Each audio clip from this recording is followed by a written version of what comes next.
Hello and welcome to Theology Unleashed. The following is an interview I had with Akhandadi. I thoroughly enjoyed the conversation. He's very philosophically adept and is currently working on a lecture series he's calling Atma Paradigm, where he explains from a philosophical point of view and also how it correlates with science, the ontology of Chaitanya Vaishnavism, aka Hare Krishna theology, and demonstrates that it solves a lot of problems which other worldviews can't solve, and it fits with the scientific findings. So without further ado, here's that discussion. Okay, well, look, thanks for inviting me on here. Great to be able to have this chat to the other side of the world. My name's Akhandadi Das. I'm a Vaishnav and Vedanta theologian and philosopher, something I've been studying all my adult life.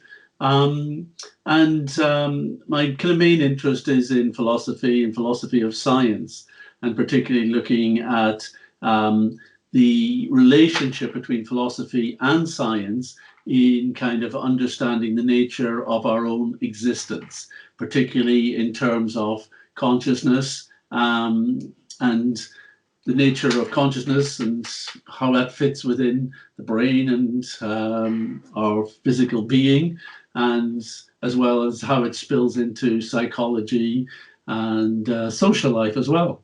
And of course, that looks back at the bigger metaphysical picture. So those are my kind of interests. And over the past 10, 15 years, really been working on a kind of framework for discussing how consciousness could be looked at in with science in a kind of a new way that gives more credibility and credence to the nature of subjective experience, and also its agency, its potential agency in terms of how it interacts with the physicality of our brain and body and so on. So that's kind of why we set up this recent set of webinar lectures to start exploring that, really as a framework, because a lot of the work I do is involved with philosophers and scientists in particularly consciousness studies, but also physics, biology, and so on, looking to see what would science look like if we really took consciousness seriously. Because I don't think the Western world particularly, and the world of science, has really got to grips with consciousness, what it is, how it works, and the impact it would make on our understanding and our application on science. And I think we're missing a number of tricks. I think we're selling ourselves short in science by not giving due credit to the nature of consciousness. So there's an introduction to me. Frida Ananda Goswami talks about how in previous ages, philosophers were basically the rock stars of society, whereas today, you know, he was given class and he put out this challenge, like, can any of you name one living philosopher? It's not that there aren't philosophers, it's just that nobody knows who any of them are. That's right. And unfortunately, I think in the Western world, particularly we saw in Europe, that philosophy just descended into epistemology and the nature of how do we understand what is truth. And that just has bored the pants of the public. You know, we're having a discussion on epistemology on Sunday. Yeah, it's important. It is an important topic, but if that's all that philosophers are going to talk about, then, you know, the public just switch off because it just doesn't seem to have any relevance. And no one wants to go back to first principles. People just want to be told, well, what's the truth of stuff? Not, oh, well, we can't understand truth because of this, and, you know, it's this issue has got to be taken into account, and how do we really know that? You know, then they go, oh, God, have you not got any ideas to offer us? Whereas science is much more interesting, I think, because it's I mean, hard science is not that interesting. It's actually a slog, and you're Right. working on some very precise, detailed stuff. But occasionally, a bit of technology spills out.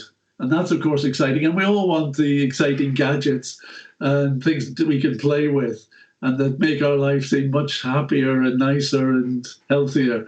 So, in that respect, science seems to be much more relevant than philosophy. Well, that's a common argument that skeptics give. It's like, what use is your philosophy? It hasn't given us TVs and airplanes and cell phones. We know science is true because it gives us technology. No, what we know is that certain technical aspects of science work very well.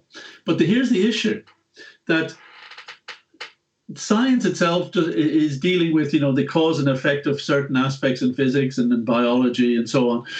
But really, it employs psychology without letting the public know that.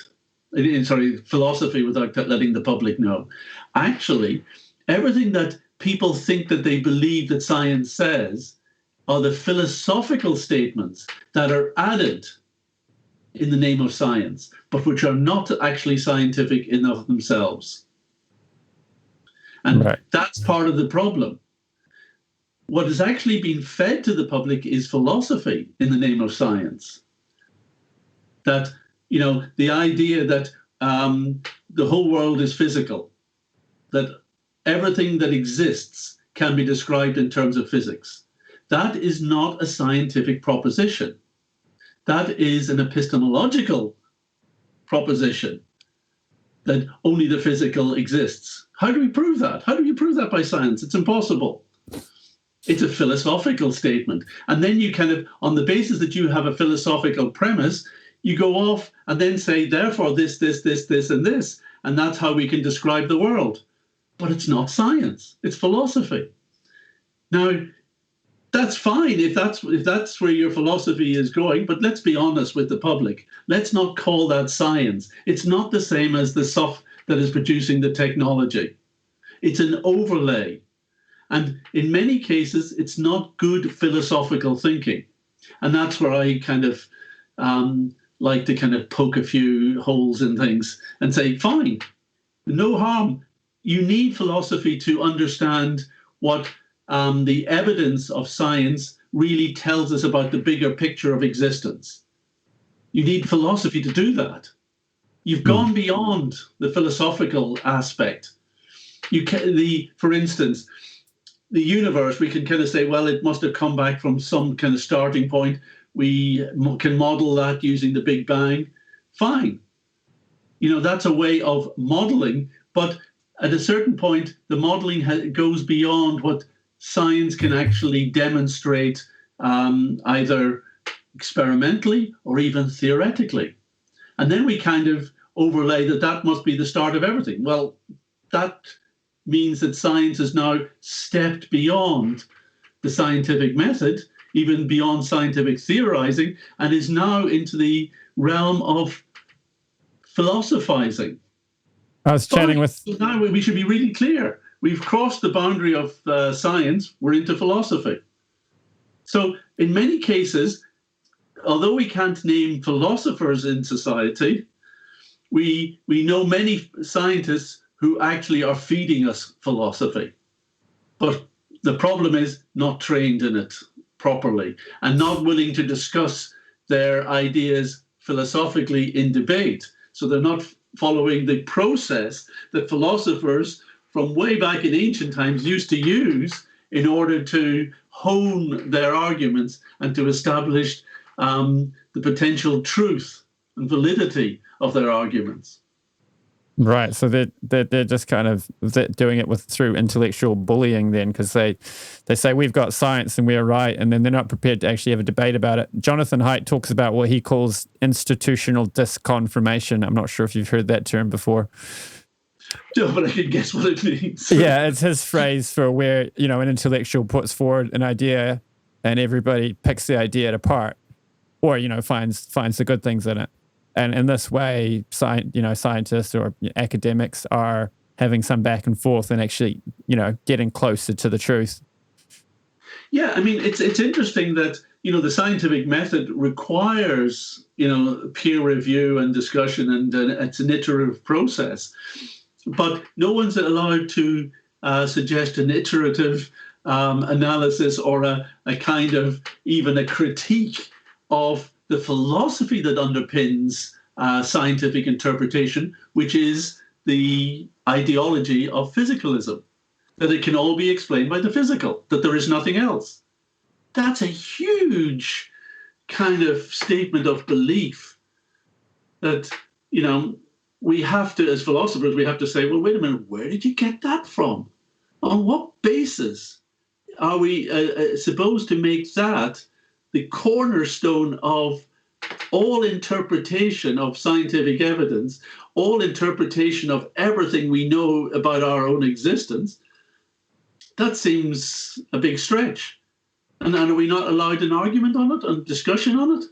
So a philosophical discussion? And you can, and as you said earlier, you can't just bully us on the back of, well, we've done a bit of technology, therefore we know what we're talking about. No, you know what you're talking about with the technology. We'll give you all credit for that. That's fantastic. Well, but yeah, come and say you're now a philosopher and can tell us what we have to believe about our existence. I was talking to an atheist the other day, and he was saying, because I pointed out that a lot of scientists, or a growing number of scientists, are doubting evolution. He's like, oh yeah, how many scientists are doubting God's existence? I was like, why should I care what scientists think about God? They're not philosophers. It's a philosophical subject matter. Well, yeah, and this gets into an issue of beliefs. And my personal interest is not really kind of worrying about what people want to believe. I kind of feel people are free to believe whatever they like. But if they wish to make a public statement about what the rest of us should believe, then I think I am willing to look at their arguments. We do this for politicians. We do this for people trying to sell us toothpaste. You should certainly do it with people trying to sell us philosophy. Right. What was the other thing? So with physicalism, one question I have is there's physicalism, naturalism, materialism, and maybe a myriad of other terms. And as far as I can tell, they all kind of mean the same thing. I think that's right. I think initially there have been nuances between them. And I've heard the nuances actually presented by different academics actually in different ways. For instance, sometimes physicalism is meant just to that is which can be covered by physics, or naturalism just means to do with nature as we find it in this world. And some people have defined materialism as something beyond physicalism, i.e. there can be matter which is not physical. And then other people make materialism a subset of physicalism. But I think you're right. Overall, there's a certain merging of these terms. And it does seem to ultimately boil down to the concept that everything that exists and everything that needs to be explained can be done so in terms of the physics of what governs matter. I think some of the points in your last lecture in the Atma Paradigm series kind of explain the difference between physicalism and a more spiritual or metaphysical worldview quite well, which is that I've been thinking about this a lot too. What if you actually boil down the differences to their simplest and most foundational, what is it? It seems to be the physical is this bottom-up thing that it's almost like an iteration of monism, that all the complexity we see is illusion, and really the foundation of reality, at the base level is just chemicals in motion. Whereas the alternative idea is that consciousness is foundational and everything has a purpose in mind. So, if you see a tree, it's not that the tree exists because of the chemical substructure, it's that the chemical substructure exists because of the purpose of manifesting that tree, the phenomenon of the tree. Yes, this is a kind of the talk you were referring to, where I was dissecting certain ideas now in biology. And really in the last century, and particularly the early part of the century when we kind of really were talking about genetics, and then with the discovery in the 50s of the structure of the DNA molecule, there was a kind of clear idea that there was a source of information, and it's there in the DNA code. And from that information, all else manifests. And this is an important concept, that the world that we see around us is full of information. It's, items such as the tree you mentioned, other organisms, physical structures, ecosystems, which are all full of information. And the question is, where does this complexity of information arise from? And the physicalist proposition is that it arises from the interaction of its components. And therefore, there's a certain information content within those components, and there's a certain way that they will then interact with one another in order to form things. But the question is, how does a kind of emergent complexity appear from that process? And the standard answer, well, it's just something to do with the interactions and the properties that exist at the beginning. But in all of this, there is an information deficit. We're not able to kind of explain the extent of information we have now from the low information sources and processes that we say existed before. So that is a problem. The information content is a problem. Now, the one way to deal with it is just to say it happened. And it must have happened because it's happened. It happened by chance. How do you know it happened by chance? Because it happened. But on all of this, it's ignoring that there is another source of information that we know of. And that's the nature of consciousness. Consciousness is a source of novel information. So that is something that I think we'd like to kind of bring into it, because if we're going to look at the scientific process, it begins with consciousness. It begins with our ability to observe, and then to analyze, to experiment, to critique, to have peer review. All of these processes of the scientific methodology rely on the fact that I am a conscious, sentient entity. So consciousness is primary. The only reason we're concerned about the external world is that we experience something which seems to be the outside world, and we want to know more about it. And I'm a realist. I believe that the world is there and exists for me to observe. But that doesn't take away that my only ability to understand and to interact with the world is from the perspective of my own consciousness. So consciousness has got to be the primary issue. The main objection that's offered to that kind of hypothesis is that we don't know that a consciousness capable of producing the information we find in life existed before life existed. Therefore, we can't infer one based on the evidence. Yeah, but then what's your definition of life? The definition of life actually always involves a responsive entity. And that responsive entity, one way of analyzing that is to say there is consciousness present in life. And that seems to be a fairly reasonable proposition, that wherever there is life, there is consciousness. And what we call death is where that entity stops exhibiting any property of consciousness. Well, the physicalists would say that that's caused by the chemical activity in the brain. Yeah, and then that becomes the question, can we actually reduce the nature of consciousness down to the physical components of our neurons and the activity within the brain? Can we actually reduce it? And that, to this day, remains the hard problem. That consciousness as subjective, qualitative experience cannot be adequately explained in terms of what we know the brain can do. So that's a real difficulty. So there is no rationale, actually, for claiming that consciousness is a product of brain activity. You might want to believe that, you might suspect it, but there actually is no rationale, and there's certainly no scientific theory which shows how the experience of consciousness could be generated from neural activity.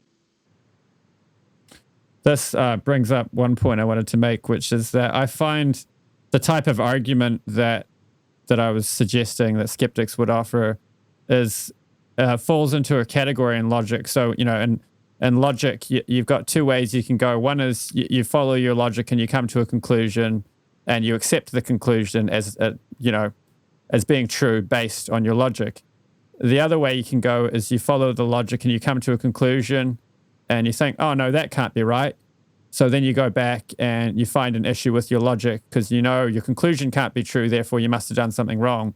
So it seems like whenever there's an argument that's offered with God or something metaphysical as a conclusion, a lot of skeptics and atheists will, just throw it away and go back and look for a problem with the argument, regardless of whether there is actually a problem with the argument. And that actually is a fault of the theists and the theologians and the philosophers, if they are taking their philosophical arguments and taking it all the way to the point of God. Because if you do that, you've gone beyond even philosophy. Right. Well, so I would suggest that such theologians are doing a disservice to even the theistic ideology that they want to present by doing that. Descartes got into the same mess. He had some wonderful insights on the nature of consciousness, but he tried to frame that as an argument for God. And, at a certain point, his arguments broke down because you cannot create arguments for God. Well, because, at least philosophically based arguments. So you have to appreciate what are the limits of science, and that's pretty tight. Philosophy can explore a wider circle, but even that cannot touch and I don't even tend to use the word God. I would tend to use some kind of sense of absolute source or truth, that from which everything else comes. As a Vedantist, I really like this concept, that there is something from which everything else rests, which everything else comes from, and on which it all rests. It is the nexus of all existence. So whether it's conscious, non-conscious, matter, whatever else, it's the source of everything. Now, that point is beyond philosophy. Yeah, well, obviously details about that point would be beyond philosophy, but there's a Christian apologist, I can't remember his name right now, but he used to work as a detective on cold cases. He did that for decades, and then when he started to do apologetics, he used the same kind of reasoning, like where, the universe already exists, so we're looking back into the past. So it's a similar kind of epistemology in that sense. And he says, so when they come to a crime scene, they're always trying to see, can we explain, and we find in this room without leaving the room? That means ruling out foul play. But, if there's like a weapon and a blood trail and, whatever else, then it's like, okay, there's foul play involved and the person came and has left the room. And that's it. He gives that as an analogy for how when we look at the universe and we find all the information, all the complexity and so on, we need to infer that something outside of the universe is at play. We have to look outside of the room, outside of the universe to explain this. Yes, and that's kind of identifying that there is a kind of higher level of information. I think that's an acceptable philosophical process that your friend has gone through on that, and I would say that where you want to take that's then at a certain point, even then you may, when you get close to that thing that you would define as the absolute truth, then something breaks down. and you're beyond philosophy, and you've got to accept that I'm now going beyond what I can infer, because the absolute truth, by definition, infers everything else or determines everything else. Therefore, inference will never quite get to it because it is as it is. I always say that with logic and argument and science, you can get to the point of saying, you know, there's got to be something going on outside of this material universe and there's some intelligence behind it, something deeper. And that makes it irrational to not investigate the ultimate truth, which could be done by various means. And, you know, it's up to the individual how they want to do it. But at least you can get to the point. It's like physicalism can't be right. There's got to be something else going on. And then the search can begin, like the first line of the Vedanta Sutra, Atato Brahma Jigyasa, now is the time to inquire into the absolute. Well, you're right. You can certainly, this universe is, I think, just a small part of reality, frankly. You know, the idea that the universe is the all in all is actually ridiculous. And I was reading one science writer recently, and he made that statement that we know the universe is the all in all because that's the definition of universe. And you kind of think, wait a minute. Philosophically, that's kindergarten, you know, attitude. No, you cannot just define the universe as being everything and then say, I know what that universe is. You don't know what everything is. You cannot possibly know what everything is. Your scientific method will not get you anywhere near what everything is. So how can you then develop? So you're quite right. It's a fairly reasonable inference to say that there must be something beyond the universe. And many cosmologists now do not reckon that we can really say Big Bang or the singularity, you know, whatever was there is the ultimate, source of things, because there just seems to be a certain information content present, even at the beginning of the universe, that requires some explanation. And many now believe in the big bounce, you know, the idea that a previous universe collapsed into one. I spent an evening with Sir Roger Penrose a couple of years back where he was explaining his idea of a kind of cyclical manifestation of the universe, contracting and then producing the next one and so on. But, you know, so there are various physicalist ideas even for how information exists before this universe. But when Penrose was asked, well, does that not just create an infinite regress of your universes? Yes. Where is the original information? He says, that's for the philosophers. Yeah, right. So, and it is a question. And we have to appreciate that these are issues that, you know, are complex and a little bit, you know, we're very simple little creatures. You know, we're wrapped up in our daily lives. You know, we want a little food, a little comfort, and a little pleasure. And, you know, as we go through our day, we're willing to work a bit just to achieve those things. But really, we just want to relax and play. So we have to appreciate that our minds are not necessarily tuned to knowing, you know, very deep truths about our existence. And really, what interests me in the Vedantic approach is that it is not just a question of speculating and just thinking about things and offering arguments and delving into it, but it's a question of allowing our ability to see, to perceive, to know, to expand, not being satisfied with our current way of thinking or our current ability. And by this, I don't just mean we need some education. It doesn't mean we just need to read some more books. We need to almost free our consciousness from its preoccupation with the activities of the physical body and actually allow consciousness to run free into the universe, to run free towards the nature of absolute truth, to run free towards its own source of existence, to discover, you know, and to actually perceive higher truths of our reality. And, so that's what the yoga process is all about. So like It's not a question of trying to believe in something. It's a question of trying to develop our ability as conscious entities to perceive the higher nature. So like a spiritual process where you develop the ability to become conscious and actually perceive personally a higher reality. Yeah. And I think that's too often people think spiritual means belief. When you stop investigating things. One of our UK comedians, Ricky Gervais, says, I've got nothing against people who believe in God. It's just that I think that if they believe in God, they stop asking questions. Now, I don't know if that's actually true for many people who believe in God. I asked a lot of questions when I came. I'm not sure. I think it's almost the opposite way. That if you say, well, everything happened by chance, I stop asking questions. If consciousness is just in the brain, I stop asking questions. Yeah, that's a fair point.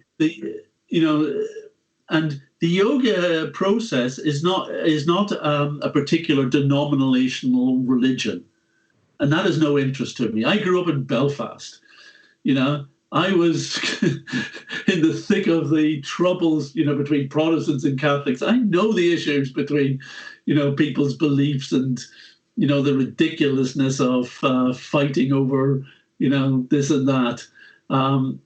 My interest is that the yoga process cuts across all denominations, all nationalities, all cultures. It really is just about the one thing that we all have and all know we have is consciousness.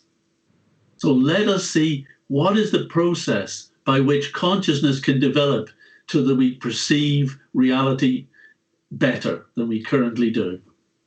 One intellectual, I can't remember who said, we know we have consciousness. Like, I know my green exists. I know my pain exists. Everything else is a theory. And that's right. Because the nature of consciousness is to experience stuff. And the example of my green, the color green that I perceive, I know what I mean by that. Of course, I'll point at the grass out there and say, that's green there, isn't it? And you'll point at the grass and say, yep, we're happy to call that green.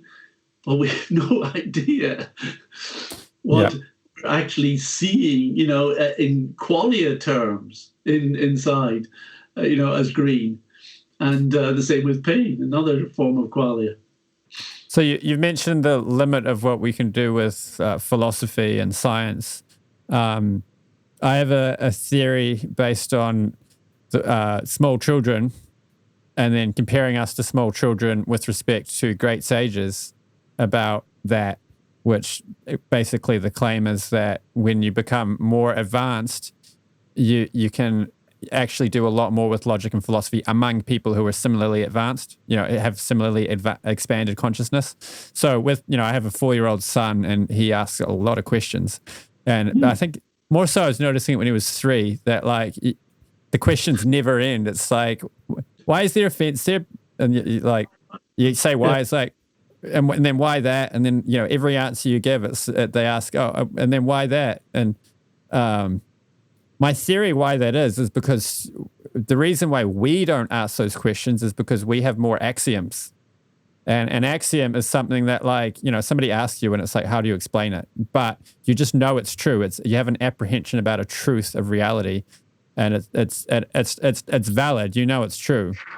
I know that I should care about other people's suffering. I know that the sun exists. I know that other people are conscious. I know that there's a real world outside my mind. I'm not just a brain in a vat. That the quality of my experience proves itself to me. But little children, they've got less that they're working with. So when you explain something, they've always got a question. So similarly, when people have expanded consciousness via either from a previous birth or by becoming advanced in this lifetime, then they're tuning into deeper layers of reality. Therefore, when they use logic and philosophy and examine the material, their experience of reality, they can do a lot more. So, like advanced devotees debating among one another can be talking about fine nuances about the absolute truth, whereas, people who don't know anything about the ultimate reality debating about it are just like, blind men arguing about an elephant or something. Yeah, I mean, I think that's a very good example you gave about not just there's a certain truth, about children are asking questions until they're kind of axioms, either that they discover themselves or that we have fed them, And I think that's one of the problems with modern education, is that it feeds too many axioms too quickly to children. So to quickly stifle their understanding. There's been arguments that children believe in God only because it's something which is a cultural construct that's fed to them. Actually, the evidence is the opposite.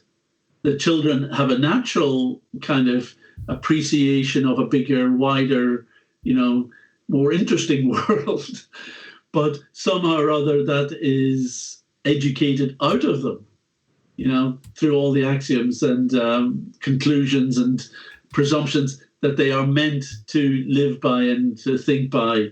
And, physicalism has to accept that it really has tried to be the dominant way of analyzing scientific evidence and the nature of our reality. And ideas such as consciousness comes from the brain. We have no justification for that. That's a huge thing to impose on society, that you are just your brain. Well, the arguments they give for consciousness being caused by the brain are all based on we tinker with the brain and it has effects on consciousness. It's the idea that, okay, yes, chemical activity will affect your state of consciousness. It's a state of consciousness that can be affected. It's like the brain, it's like a tap. You can turn it full open or half closed, or you can turn it off. But when you turn it on and the water comes out, the tap isn't the source of water. Right, that's a good analogy. It simply allows the water to flow. So what we do with our body and brain allows consciousness to utilize that mechanism. I find it gets really silly too. Like, there's a lot of double think. Like, one point I wanted to make is that the standard of evidence that people require for something that they already believe is very minimal. And then, a standard of evidence that far exceeds that for something they don't want to believe will be treated like it's absolute garbage. Yeah, well, I think Ridayananda Swami, who you're going to have at some point in one of your conversations, he's very much interested in that particular argument. His thing is that, in order to present an argument on consciousness, we've kind of got to go through all sorts of hoops and epistemological premises, etc. What are the premises that underpin the ideology of physicalism? What are those premises? Yeah, well, they make this claim that, like if you're given an intelligent design argument, like, the complexity of information found in the cell. We can come back to that if you want. Okay, but what just if we the premises? Yeah, physicalism. What are your epistemological premises?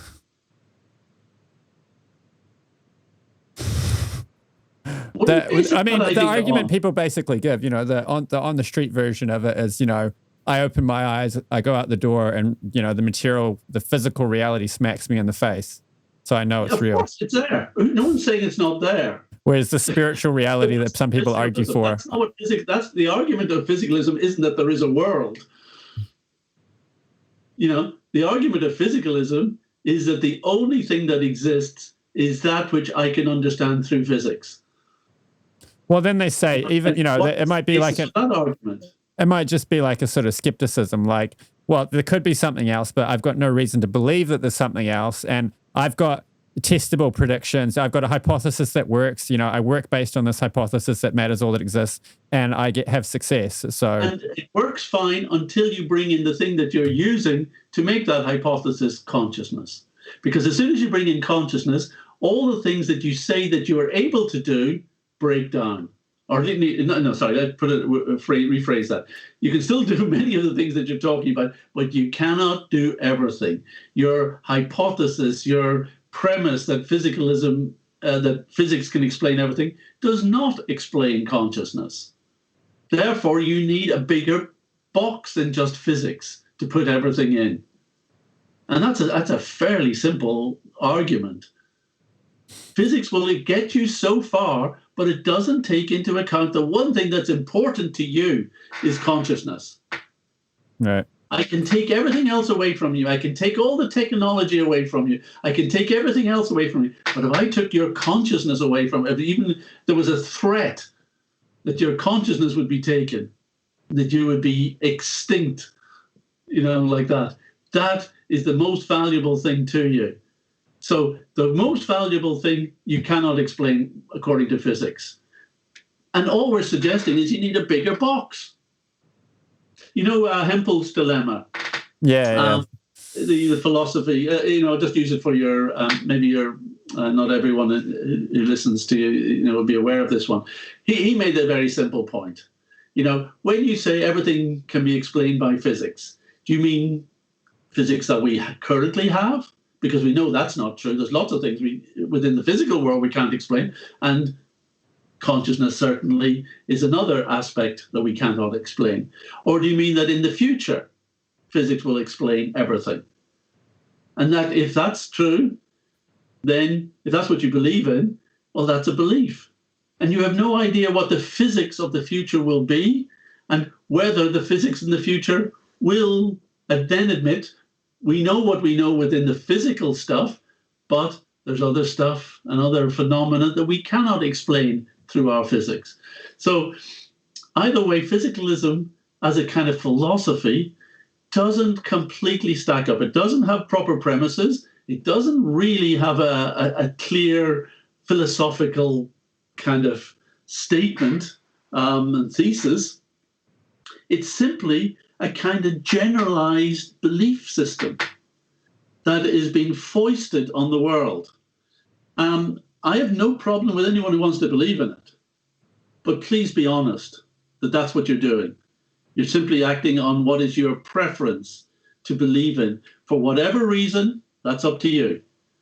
But don't tell me that is the scientific point of view. Don't even tell me it's a philosophical point of view. Not yet. Develop it properly if you want to make a proper philosophy out of it. Make a school of philosophy out of physicalism. Put it on show and let's debate it in the same way as we debate any other school of philosophy. Don't hide away saying, no, this is not philosophy, this is science. That's cheating. That's hiding and being cowardly and not willing to expose the kind of limitations and the deficiencies of your belief system. Sorry, I'm speaking English. It's a good topic. I mean, guys. What you get is you get scientists who have no training in philosophy who are taken as authorities on philosophical subject matters, while nobody's acknowledging that it's a philosophical subject, doing philosophy, and that's just a recipe for bad philosophy, right? Exactly. I mean, I was trying to think of an analogy for that. Like, imagine if I was a cook, but I was pretending that I was a car mechanic, but I was actually cooking food. Like, it doesn't work.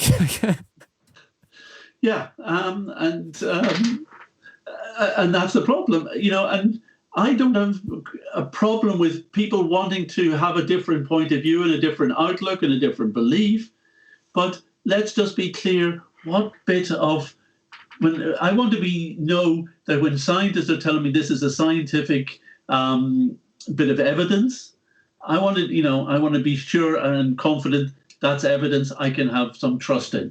Really what science does, it actually produces evidence. It doesn't deal in facts.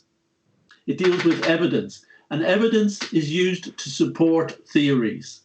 So then someone has to come up with a theory and say, well, this evidence seems to support this. It can never actually prove the theory, because the point is there could always be some other way of interpreting that evidence for some other idea. But at least gives us a certain conviction or confidence that this theory could be valid and useful because there is bits of evidence supporting it. Now, that's the correct way to use science. But, we have to be aware that we can look at the evidence. And if I look at the evidence and say, this evidence seems to indicate that, for instance, I cannot produce consciousness and subjective experience from the activities of the brain. The nature of my qualitative experience, the actual factualness of qualia, just do not break down to neural activity. Qualia are not neural. Surely that would be a reasonable postulation. As you said with the guy, we've got the room, the brain, and we look at this room and we cannot find qualia. And that's why the philosophy then comes out, well, maybe consciousness is just an illusion. Maybe it doesn't really exist. Maybe qualia don't exist. They're just some kind of epiphenomenal emergent, something that appears out of it. Free will, that can't exist either. Not because we can prove that these things don't exist, but because we can't find them in that room, the crime scene, if you like, of the brain. Yeah. We cannot find these things in the brain. So Therefore, they must not exist. Conclusion, they don't exist. Wait a minute. That's like your detective going in there, the guy is slaughtered, chopped upside down, cut into little pieces, and you think, worst case of suicide I've ever seen. Right. I mean, bother to be for the murder, huh? I mean, it's unbelievable that somebody could make the consciousness not existing hypothesis, because it's the only thing we know that exists. And if you want to say consciousness is an illusion, then who's the illusion happening to? Galen Strawson, who's not a spiritual guy. He's not trying to be a spiritual guy. He's just trying to be a philosopher, Galen Strawson. He says this idea that consciousness doesn't exist, the silliest idea that anyone has ever come up with. Right. He says there's plenty of contenders for a silly idea. But someone comes up with it and they get taken seriously. I know. Daniel Dennett gave a TED talk, and his whole TED talk for 17 minutes, he didn't say anything about his argument for what causes consciousness. He just says, I have the job of trying to convince people they know nothing about something that they think they know lots about just because they deal with it every day. Well, I mean, in many ways, I think he's right that we don't know that much about our own consciousness. I think that's absolutely right. But I'm afraid that his conclusions that therefore it doesn't exist or doesn't exist in the way that I think it does. And I think, we have to acknowledge the nuance of Dennett's argument. Effectively he is saying consciousness doesn't exist as you think it does. And he is denying, subjective qualitative experience, but he's trying to word it in such a way to make it a little bit less black and white in terms of how you might interpret his words. But you're right. He's trying to tell us that we don't understand our own consciousness, that we don't exist in the way that we think we do, and that's a dangerous message. I'm afraid that we also have to look at philosophies that are spread in society do have an impact on individuals in terms of how we regard our existence and what we then adopt as our purpose for this life. And if someone says, well, there is no purpose, well, that's exactly what we're talking about. That if you tell people there's no purpose to their life, no meaning, then what do they try and do in order to pass their days? And this then spills out and actually has serious effects on culture and society. So I think we have to be very cautious of the type of philosophical message we send into society as saying this is what you should base your life on. Because whatever you say, philosophy is something people base their life on. Everyone has a philosophy of life that they act under. They may not be able to articulate it. They may not be able to say, oh, this comes from Socrates or this comes from Wittgenstein or whatever it is, but they have a kind of attitude or philosophy of who they think they are, what they think their life's about, what they think they should do, how they should act. That is there within all of us. And I think we have to be very clear that if you just say, well, ultimately, the physicalist ideology is what is true, and therefore what has to be accepted. Therefore, you should really orientate your outlook to be in sync with that. It's a dangerous experiment for society. That raises two questions. One is the epistemic one of, how does the public and how do, the people leading society help everyone figure out what's true? And the other question is, what's the truth which is good to be feeding everybody? Like, the skeptics would argue that people taking to physicalism is the best thing that could possibly happen, because then we wouldn't have suicide bombers and, Jonestown and, people telling their kids if they're gay, they're going to hell, and, all this kind of craziness that goes on in the name of religion. And I agree, we should definitely try and get rid of all that craziness in the name of religion. But I don't think physicalism is the way to deal with that, because there's certain kind of downsides of thinking that maybe I don't exist, maybe I'm just a brain, maybe I just have this lifetime, maybe my only interest is in my own survival and in my own benefit. Now, I'm not sure that's a healthy kind of outlook. There's a phrase from the old book Catch-22 I remember reading as a teenager, which has always stuck with me. The hero of Catch-22 is a guy called Yossarian, and he kind of goes and talks to one of his friends and says, from now on, I'm only going to think about myself. Now, I'm not going to care about anyone else. I'm just going to be interested in whatever's best for me. And his friend goes, that's terrible. What if everyone else thought the same way? He said, well, then I'd be a fool not to. So, and that's the message physicalism ultimately gives us. Now, it says, we should, maybe we should cooperate, because cooperation is, why? Because that's for my benefit. So ultimately, everything is meant to be calculated for my benefit. Now, we are selfish beings. We know we're selfish beings, to a large degree, but not entirely. And we don't honor selfishness in others. We don't even honor it in ourselves. We don't really appreciate being selfish in ourselves.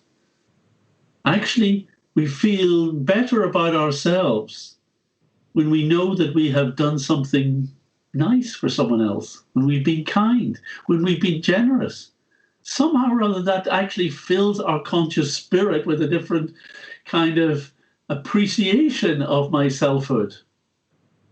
So I think that, a philosophy that actually seeks to identify the individual as supposedly meant to be a selfish kind of creature who will only cooperate because out of utility.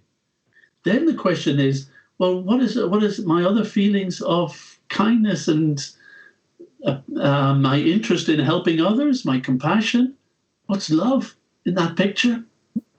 Is love just something I'm doing as a way of getting someone to cooperate for my physical pleasure? Now, in some cases, there may be an element of that. But if that's all it is, then we are completely ripping out all the value that we see in actual human emotion and aspiration. So such a philosophy I think, is very dangerous. And, we may have to put up with occasional suicide bombers, occasional idiots, creating a Waco or a Jonestown or something, There will always be idiots. And they don't need religion to be idiots. They're quite capable of being idiots without any kind of, and I brought up Belfast, Northern Ireland and the Protestants and Catholics. Actually, they weren't arguing anything to do with religion. It was all to do with selfishness. Right. One community was exploiting the others and holding them down in society, denying them the jobs, denying them access to posts in government, so that one group could exploit the financial rewards for themselves. That was the cause. And frankly, it's nothing to do with their religious nature. It's to do with their nasty, conditioned, almost physicalist tendencies. So those are the tendencies we should root out, the physicalist kind of selfishness.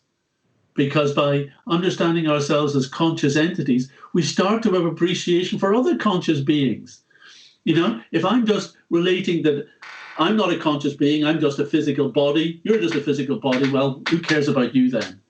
But if I appreciate my own consciousness, I start to be able to not just think of you as a conscious being, but I start to be able to see you as one. This is where, you know, consciousness can develop, where it actually perceives the nature of consciousness elsewhere and sees life in all its forms. When we see the animals, we don't think, oh, just that's something that's walking meat in the field. I see, no, there's life. There is a conscious entity there. There is a being that is enjoying the sunshine and eating the grass. You know, it's striving for its own life and enjoyment. And so it's developing our ability to be conscious and to perceive consciousness in all its forms around us. That is the message of the kind of the yoga process. Right, which comes back to the idea of consciousness being fundamental. One question I have is about the sort of the moral argument. And when I was thinking of the moral argument, I mean, a lot of apologists, I think when they do the moral argument, they're going along and it's all great. And then at one point they make this giant leap to Christianity. And it's like, I think you're missing a few premises to get to that conclusion. But that aside, I was thinking what it really boils down to is consciousness. And so like I was listening to Alex O'Connor, who's got the YouTube channel Cosmic Skeptic. He's quite a popular atheist on YouTube. He's quite reasonable too. He converted to veganism at some point. And when he gives arguments for veganism, it's basically based on, I'm just arguing based on things which you already accept. So you guys, the audience that he's addressing, people, we already accept that suffering is bad. We don't want to cause suffering to other living entities. So I'm just extending that onto animals. But then the question is, what is the nature of suffering? Do you mean the actual feeling of pain? Not just as a chemical reaction, not just as a kind of neurological or psychological response, but as the felt experience of pain as being painful. That's what suffering is, isn't it? Now, qualia. You've invoked qualia. So if you're willing to recognize that there is pain felt by other creatures, you are recognizing the nature of qualitative experience within those creatures. You are identifying something which is a phenomenon of consciousness, a phenomenon that you cannot reduce to the brain activity in those creatures. And how far down the field are you willing to go? Are you saying that only because only brain matter produces consciousness, therefore only brain matter produces felt experience? How far are you willing to go? And that's why even the vegans, as I think I mentioned last week in the talk, it's shocking. The vegans are the ones who will not accept that maybe even plants, trees have consciousness. Right. I think this brings us on to the zombie argument, which, if I recall, you mentioned in your seminars that you're not fond of the zombie argument. Well, it's the conceivability argument that if you can conceive of something which is biologically identical but doesn't have this aspect of consciousness, I just don't. It doesn't really kind of turn me on as an argument, and I can see why people might object to it. But I like the idea of meditating on the nature of a zombie. And I've done exercises with groups where I kind of get them to act like being a zombie, or if they want to be a robot, they can choose a robot or a zombie.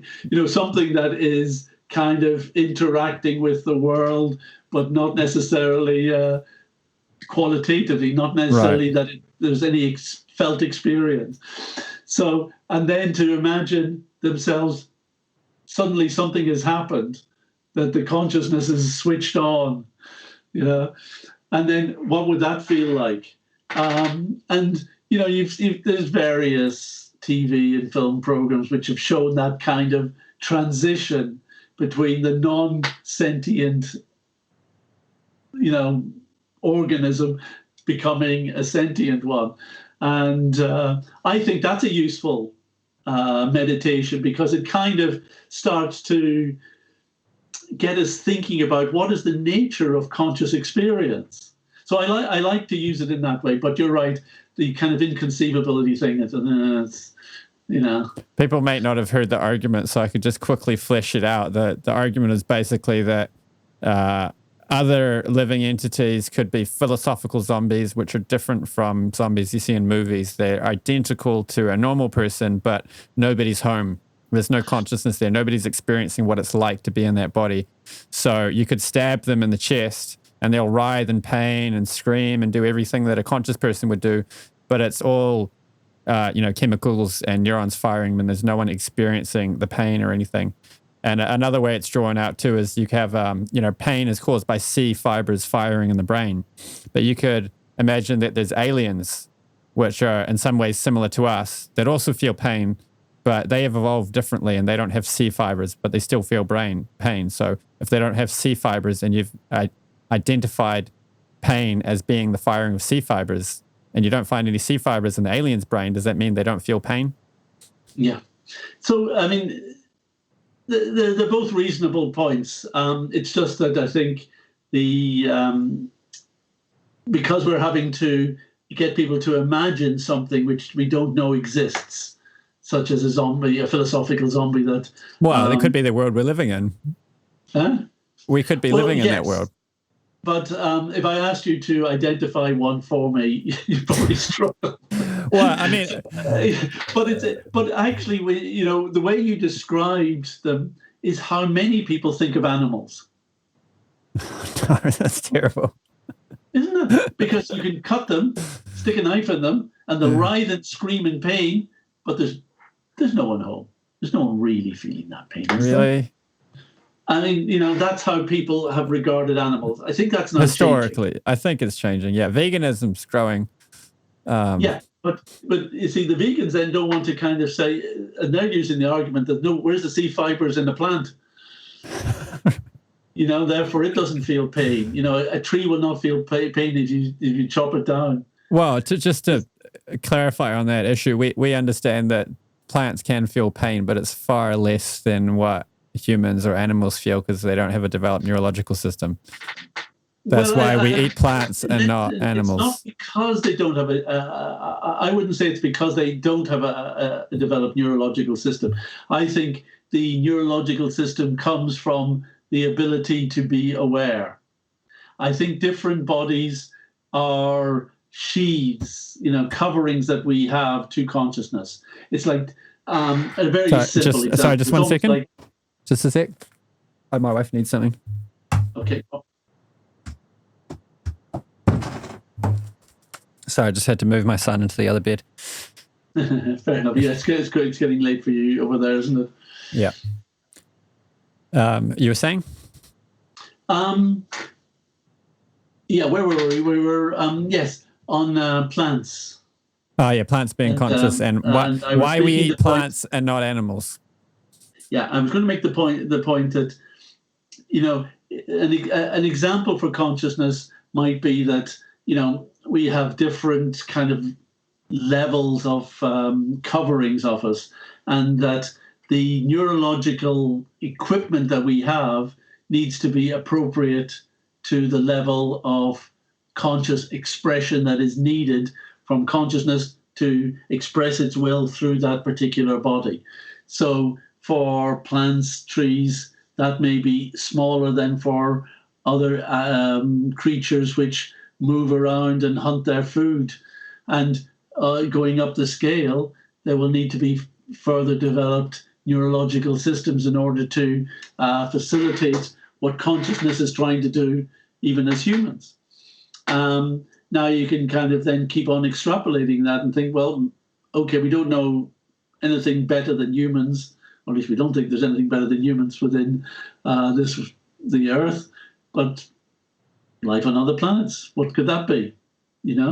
Maybe they have much more developed kind of conscious expression, and maybe they don't. Maybe they, at a certain point, that conscious expression goes beyond what a neural system might facilitate for them, and they might have to have other kind of forms of what you would say, interface in order to link them consciousness into the kind of the world that they inhabit. So I kind of like to keep an open mind on all of these things. So the question I like to raise with the moral argument, when atheists and skeptics say, or make arguments for veganism, is they'll still hold a physicalist worldview, and maybe they have they probably don't have moral realism. They probably just think that even though there aren't objective moral truths, still I in my heart care about other people. But my question is, does that feeling in your heart that the suffering of other living entities is something that you should do something about it, that you should care about it? It's kind of, I guess it would be you kind of get what do you call it? A categorical imperative that that it's based on a feeling. But does that tell us something about a reality? What are the ontological implications that perception or that axiom, those moral values entail? Well, I think everyone is schizophrenic to some degree, as you've just described, that if we're asked to articulate what we supposedly believe in, we might say, describe it in physicalist terms. I'm just this body, I'm the brain, that's just, and I just have this one life, that's it. That's how I might frame it. But then we don't act consistent with that. In our hearts, we tend to, appreciate acts of kindness and love and expressions which really go beyond what we could ontologically justify in terms of our philosophy. And yeah, as you say, they kind of feel they should look after animals that are suffering and help other people in need, and and those are all good qualities. So I just think this is a little bit of schizophrenia. I think their consciousness naturally there's some nasty people in this world, no doubt. And there's and when consciousness goes awry, and people want to be bad, they can be really bad. But one philosopher who is very much involved, he's done an awful lot of research on and writing on the Holocaust in Germany. And he made this statement that he said, when we are close to our own truth, to the reality of who we are, we behave in one way. And he said, when we stray from that center of who we are, there is no depth to which we cannot sink, and no depravity or evil that we won't administer. But when we come closer to that center of who we are in consciousness, then there is no height that we cannot reach. I thought that was a nice statement. Well, that kind of relates to a point Hridayananda Goswami made recently. He probably makes it a lot, that there's a logical fallacy people commit where, because there are exceptions to a valid generalization, that the valid generalization is in fact invalid. Because, it's like, there's the argument based on self-evident truth and virtue epistemology, which is that when you expand your consciousness, you perceive a deeper reality. And, sorry, I lost my train of thought. Well, is there some, would you say that there are exceptions to that? Yeah. Well, they'd say because everybody doesn't perceive that reality, it can't be true. Or some people, are appear to be on a spiritual path, but they come to different conclusions. Well, I think, again, this is where the lack of good philosophy in our society has not only let scientists pronounce on philosophy, but it's allowed religionists to pronounce on philosophy without being philosophically trained. And we've got to appreciate that what passes as religion in this world is not philosophical.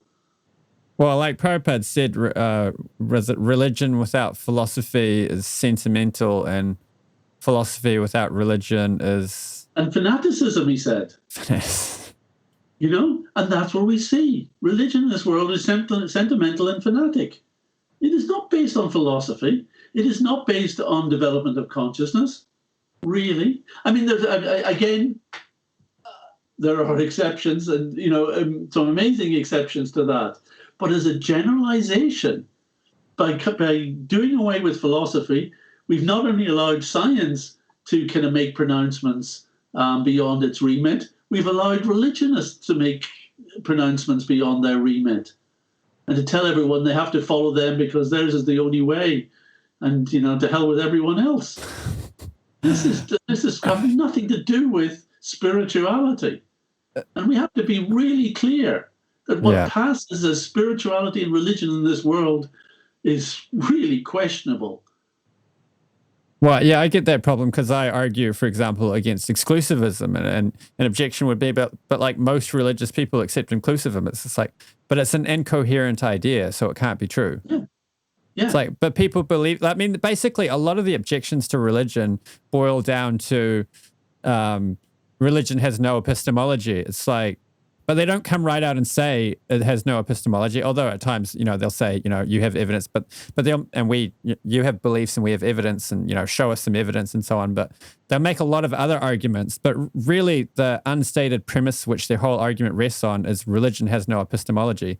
So it's like they'll make arguments where they sort of treat opinion as if it's an epistemology. Be like, look, all the different religions disagree, and some people believe this, and you're just because you disagree with them, but it's all just opinion anyway. So why should we listen to you and not them? It's like there's no philosophy in what you just said. Well, and this is the problem that I would find it very hard. If I didn't understand the yoga system, if I didn't appreciate the nature of the Vedantic kind of philosophy and its outlook on the nature of my existence, and not just in this world, but the nature of a greater reality. If I didn't understand that, I would not be interested in religion. I would be joining all these guys, and I think, and I did as a teenager. I rejected the nature of kind of non-philosophical, non-process driven, something that didn't change consciousness. Didn't start with consciousness and how that can develop. I rejected all of those types of sense of spiritual religions. I really didn't like them. And I'm not trying to be mean to some very good people who I think have some, you meet a lot of kind of religious people who have really nice attitudes and who do a lot of good in this world, and that's great. But just in general, the way religion is promoted is not, it's not just not attractive to anyone with, I think, who's intelligent. I think it's actually, I think not the arguments, the concerns about it are justified. I don't think it's healthy for society. Yeah, well, read it, Annex.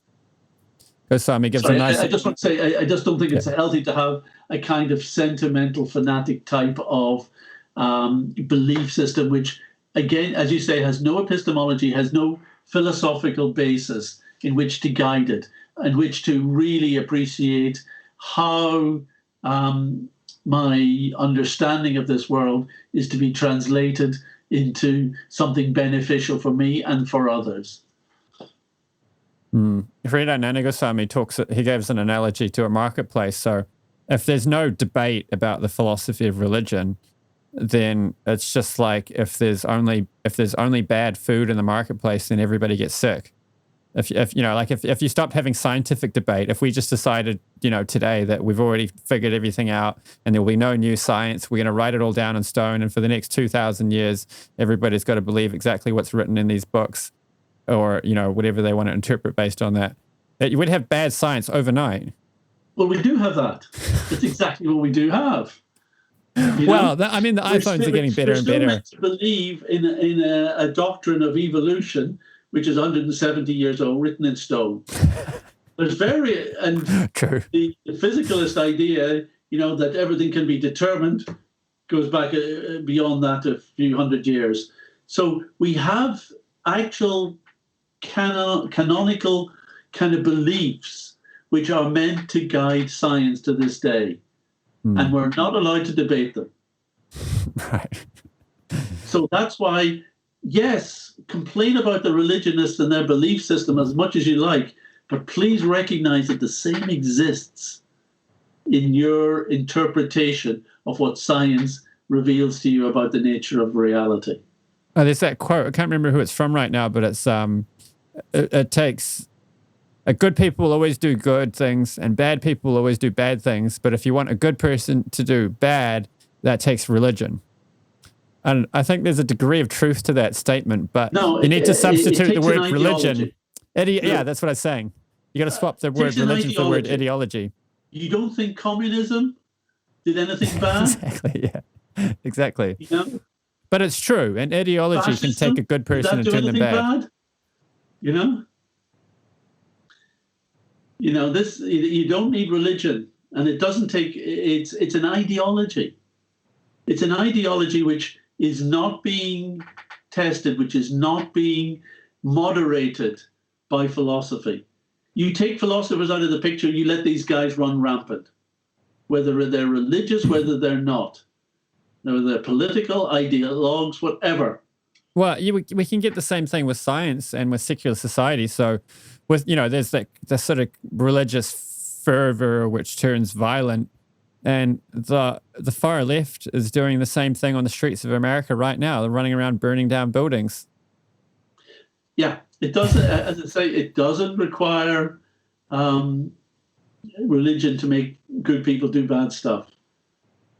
It's when they lose, and actually the only cure is sound philosophy, moderating how we understand and interpret science, and sound philosophy moderating and helping to evaluate how we might look at belief systems. And better than either, better than that would be a philosophical system that aided a process of conscious development through, and we call it the yoga system, and I don't mean that in a cultural sense.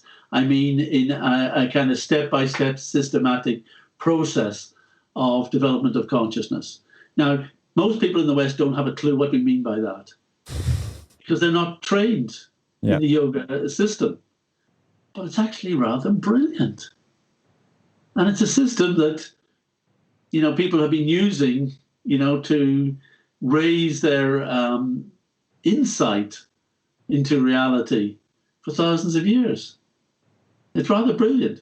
And of course, we only know yoga, of course, has been taught in the local leisure center, and it's lose weight and get fit and, and there's a bit of meditation and mindfulness, it makes you feel a little kind of more chilled.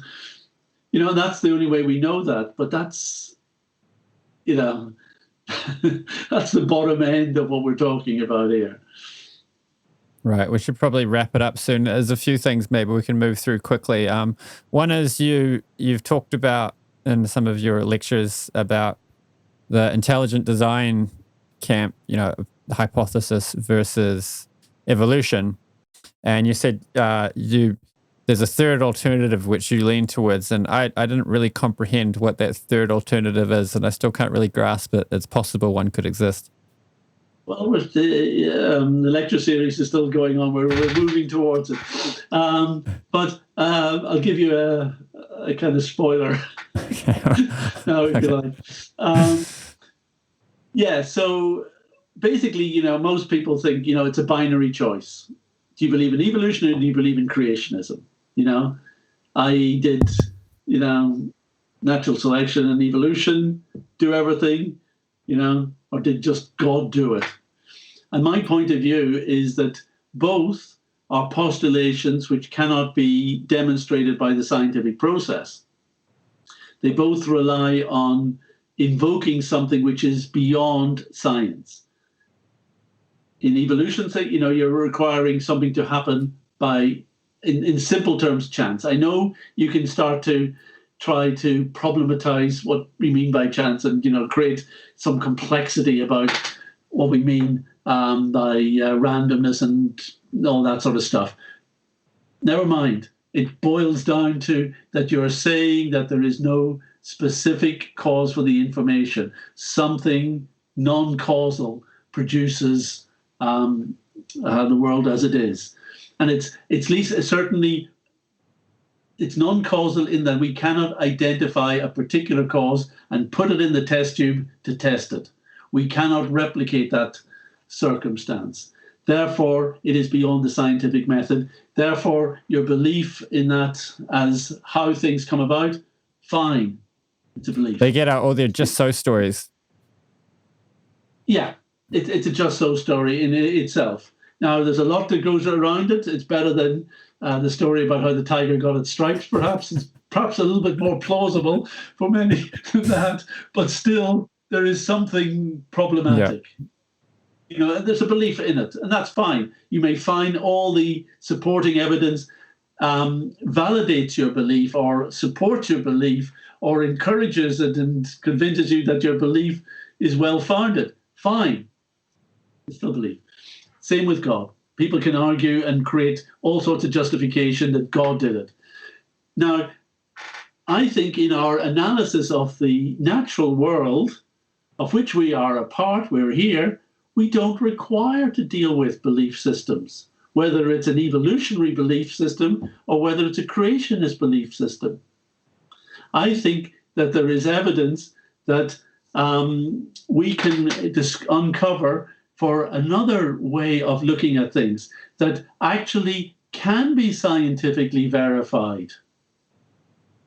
That's the interesting bit, that there is a process by which the world and the information content can be explained by something we know exists, and we can demonstrate its ability to interact with the world in order to produce complexity. That is something evolution does not have as a theory. It is something that creationism doesn't have as a theory. And that's why I say it's a third alternative. So what's the hypothesis exactly then? That how we can demonstrate exactly what? Or how do we demonstrate it? Okay, well, the details will be revealed. All right.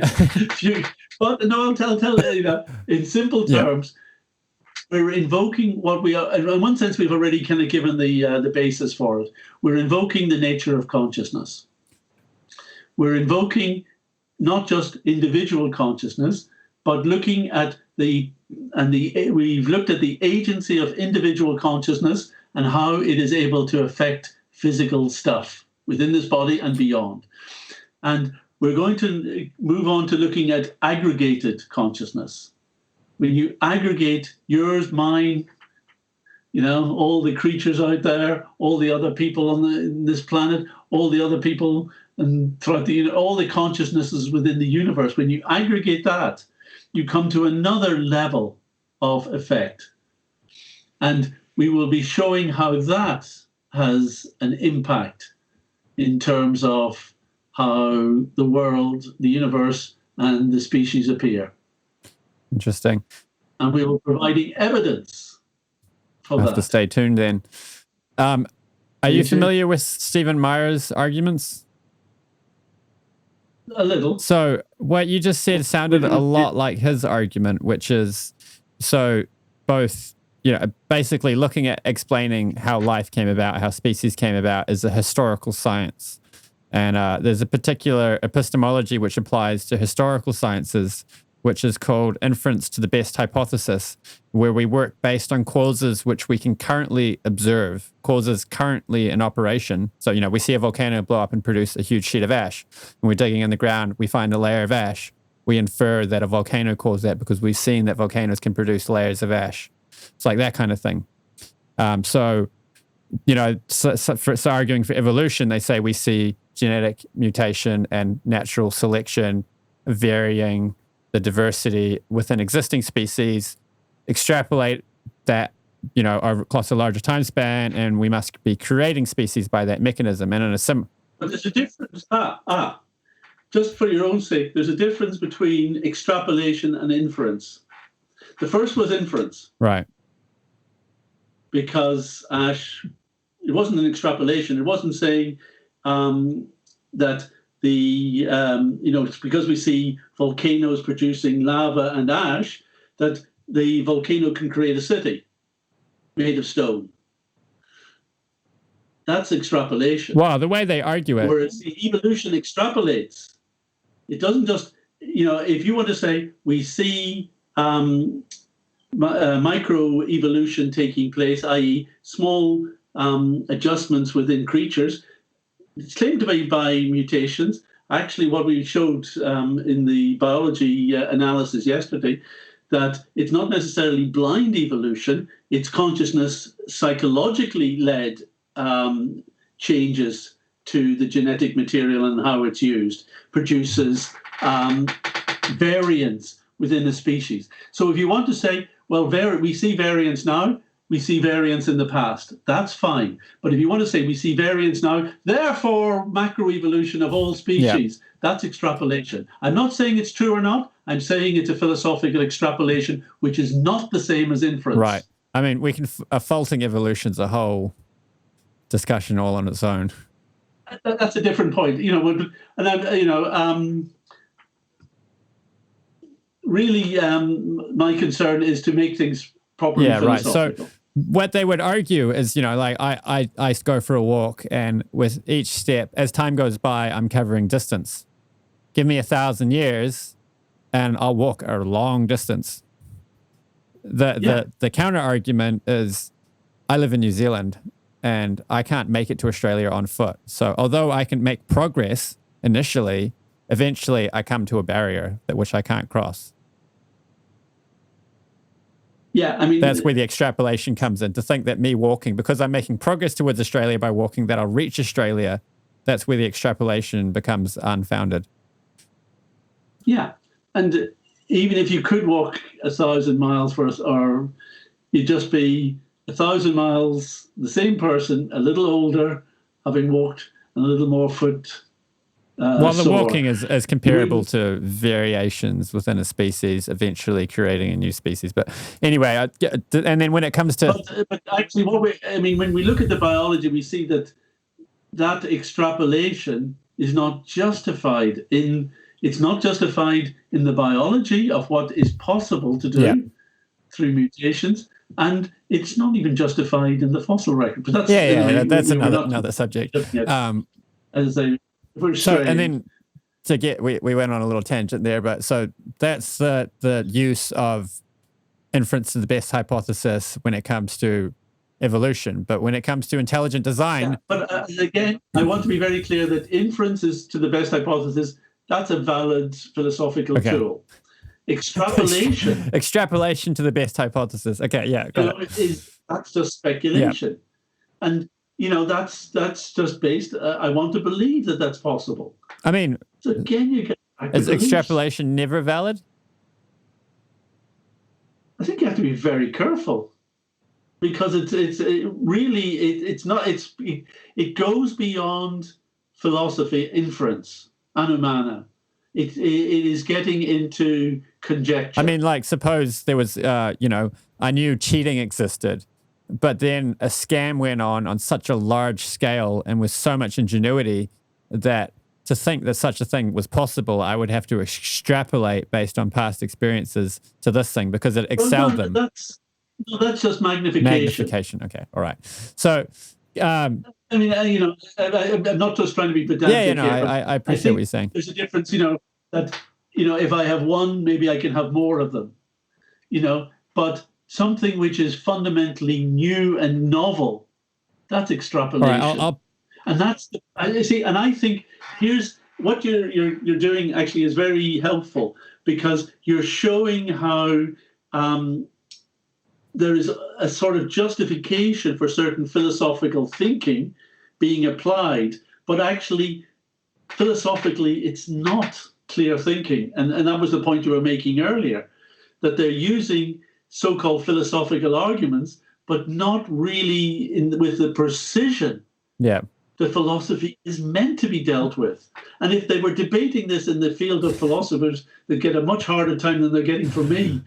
Oh, well, the funny thing with evolution is, I can't remember, was it there was a convention that happened like 50 or 80 years ago or something, and a bunch of engineers and other scientists that weren't biologists got together to look at evolution, and they looked at the math and like, this just doesn't add up. It took somebody outside of the field. They don't have any prior commitments, which means they can't acknowledge faults with the theory, and they go and look at the theory and they're like, yeah, this doesn't stack up. So that's similar to what you're saying. But let me pitch the... I don't know that particular event. I can't remember. I'll email you to remind you. Again, when I remember. With the academic world is, I think there's over-specialization at the moment. And I have this experience working with the universities that it's very hard to discuss something like consciousness, because they know I'm a biologist. Someone say, I'm a neuroscientist, I don't discuss consciousness. Okay. Who can we talk consciousness with? And biologists don't talk to the chemists, and even amongst the biologists, the molecular ones don't talk to the biochemists, and so on and so on.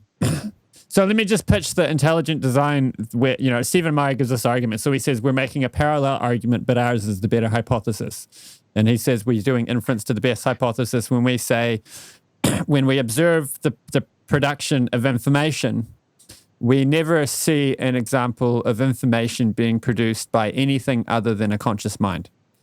So we can see, simple things being produced by natural processes such as a crystalline structure, but crystalline structures are nothing like the information we find in DNA. They're simple and they're repeating patterns. And that's about all we find being produced by a natural process. There's a certain limit, and it's always dependent on the starting conditions and the ability of the components to interact one-on-one together. The effect is always... But there's no non-linear complexity without consciousness involved. So then he infers, based on that when we find information in DNA, that the only possible cause can be consciousness, but based on what we know now. So the current best explanation for the origin of the information contained in DNA is consciousness. So we can infer the existence of an intelligent, conscious mind which produced the information we find in life.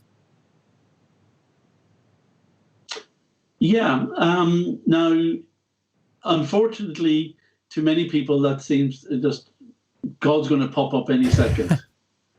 That's about where you can get with intelligent design. It's like you're getting awfully close to a being like God at that stage, I'd say. Of course you are, and that's basically, and therefore it doesn't seem to have any scientific. I mean, I think there's philosophically you can raise the question that, as I did earlier, that we have to explain the very expansive amount of information that is contained within various systems, such as DNA, and that any kind of physicalist process that is meant to have brought us to that point is going to be deficient. And I agree that consciousness is the only source of novel information. So on those 2 points, we would agree. But where he doesn't seem to have analyzed where consciousness exists and how it works and how it interacts with matter. Therefore, he has got nowhere to go but to invoke God at that point. But what we're going to suggest is, wait a minute, in that organism where that DNA exists, we have a source of consciousness. We have a conscious mind. All right? And what we're going to show next week is how the template for the body, the morphological template for the body is not contained. We showed how it's not contained in the DNA. We've demonstrated that through the biological analysis. But we're going to show where that does exist within the individual conscious mind. Now, that's one level of top-down. Now, and then later on, we're going to have to go to the aggregated state of all conscious entities. And we have to explain what the nature of consciousness is, not just within this body, but consciousness which is non-temporal. And that's something that Stephen Meye doesn't have, because he is relying on a kind of Christian creationism, which actually I really don't like. This idea that there is a God who creates a world and then creates us in it for one life and then judges us at the end of it. What's that about? You know? That's another subject. When atheists say, how can we believe in that? How can we believe in a God like that? I agree. I don't believe in that sort of God that you don't believe in. I don't believe in that God. Right. That doesn't square with me at all.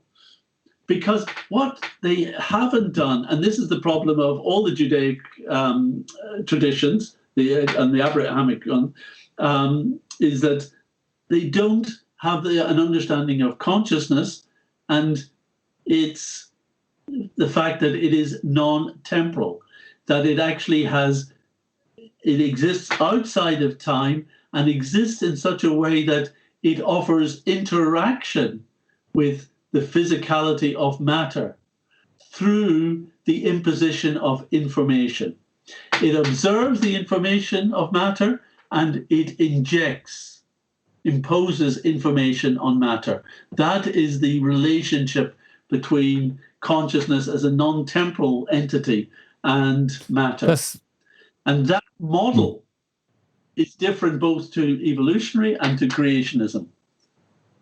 And it's immediate, and it can be shown to have real utility in biology and an explanation of the species.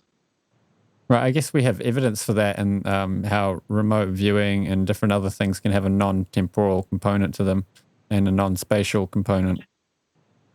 Well, just even the fact that I, as the witness of my experiences, experience the passing of events.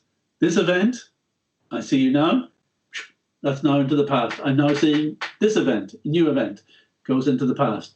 I'm now seeing the next event. So basically, our experiences of a whole sequence of events. The events are changing circumstances of matter.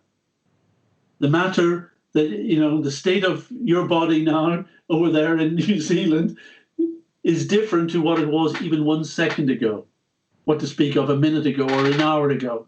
But I am observing that you in your changing state, or your body in your changing state. And similarly, I'm experiencing my body in its ever-changing kind of moments. But I remain the same observer, me as the unified entity that has experienced all my events from childhood through to my current age. I remain the same conscious entity. Right. Consciousness is therefore outside of this thing that is passing by, this thing called time, this thing that's changing everything else in front of me. But I'm not part of that. I'm just observing the changes that are taking place. Is that kind of like the stationary observer phenomenon? Like, when you stand on a dock and it's going up and down and you think that the pier is moving, but really you're moving? But so you're kind of arguing, we think we're moving through time, but you're kind of saying we're stationary and time is passing by us. Yeah, I mean... maybe that's just word juggling. I think that's a good way of presenting it. That, time is playing the movie in front of us. Right. And the movie starts and goes through its sequence, moves to the end. And we're the ones watching it from beginning to end. So the world is being moved and projected, in one sense, being projected to us by time. That's not to say it's not real, it is real. So just... where we can project some flickering bits of light on a screen. The world is is projecting a whole three-dimensional existence to us. So just before we move on too much, do you have any faults with Stephen Meye's argument, or do you just add on top of it more layers? Well, the point that you made, information needs to be explained. Consciousness is a source of information. No problem with that.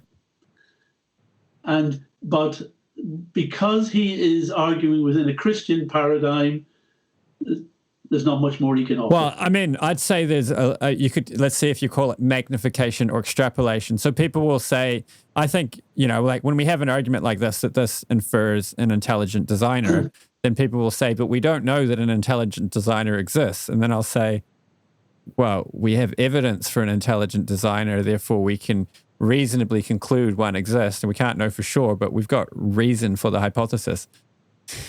And that was the point I made earlier, that whereas evolutionists will look to certain justification that they use to justify their belief in that, I think people can quite reasonably propose that there must be some kind of intelligent designer, because information needs a conscious mind. So maybe that conscious mind, there's a big conscious mind called God. Yeah, so who does it all. I think that's perfectly Is that reasonable. A magnification or an extrapolation? There's actually a better argument that I think that the religionists can use, which is that in the case of physicalism, we cannot ever interact with what is meant to be the cause of the universe, or the cause of, life emerging from chemicals, because it is, by definition, chance related, nothing specific, or beyond the universe. How can we ever kind of relate with that to be able to prove that was the starting point? Whereas at least if you postulate a conscious mind, and you're a conscious mind, then maybe there is the opportunity for you to connect with that and discover that entity directly. So I can understand they would even feel that they have better justification. But what I want to do is to say, I want to bring the issue back to science and say, isn't there something we can be looking at in science now in terms of how consciousness relates to matter? Now, it's an expanded science. It is not it's not one that's rooted in the physicalist interpretation. It's one that tries to bring consciousness and matter within one kind of methodology of exploration, which includes the scientific method, but perhaps just a little bit more, and which I think will then not only help to understand the nature of how things happen and how the species appear, how even the universe appears. I think we can kind of look at, we can get a lot more evidence on it. I think it will start to enrich the opportunities for scientific advancement and technology, and at the same time do it in such a way that is beneficial to the psychological and philosophical interests of people, both as for their own mental health, for their own kind of well-being, and also for how they interact as a society beneficially together, more holistically, without the denominations which either relate to religion or to atheist, theist, or, left and right, or, whatever other tribalism, seeks to exist in this world. So I think we've got a lot to offer. But the technology that might come from that type of approach could be something which is comparable to going to a naturopath rather than a doctor and having them say, you've got to exercise more, change your diet, and so on. Like right now, it's like, here's your laptop. It's super powerful to do everything for you. There's the spiritual technology that might come from this type of approach. Might be like, you can have telepathy and actually, communicate with people in a more advanced way and have better communication. But you're going to have to meditate and get your thoughts clear and clean up all the garbage in your mind. No, actually, I think it's more useful than that and more immediate than that. I remember another comedy sketch we had here in the UK of the Reiki emergency room. People were coming in, smashed up from car accidents, and now we're going to do a little Reiki on them or something. And so that's the impression that people have when we're talking about this. They think that's the extent of the technology. No. What we were looking at yesterday was the real effects of epigenetics that come from psychology, and how that one's outlook, one's interests, which may turn into one's behavior, have real effects on the use of your own genome and can be passed on to your kids and your grandkids. So immediately there are aspects that we can work on. But if we really took consciousness seriously, I think we'd be looking at a very different aspect of physics. I think we could really identify things that we could be doing in physics that are kind of beyond what we can imagine now.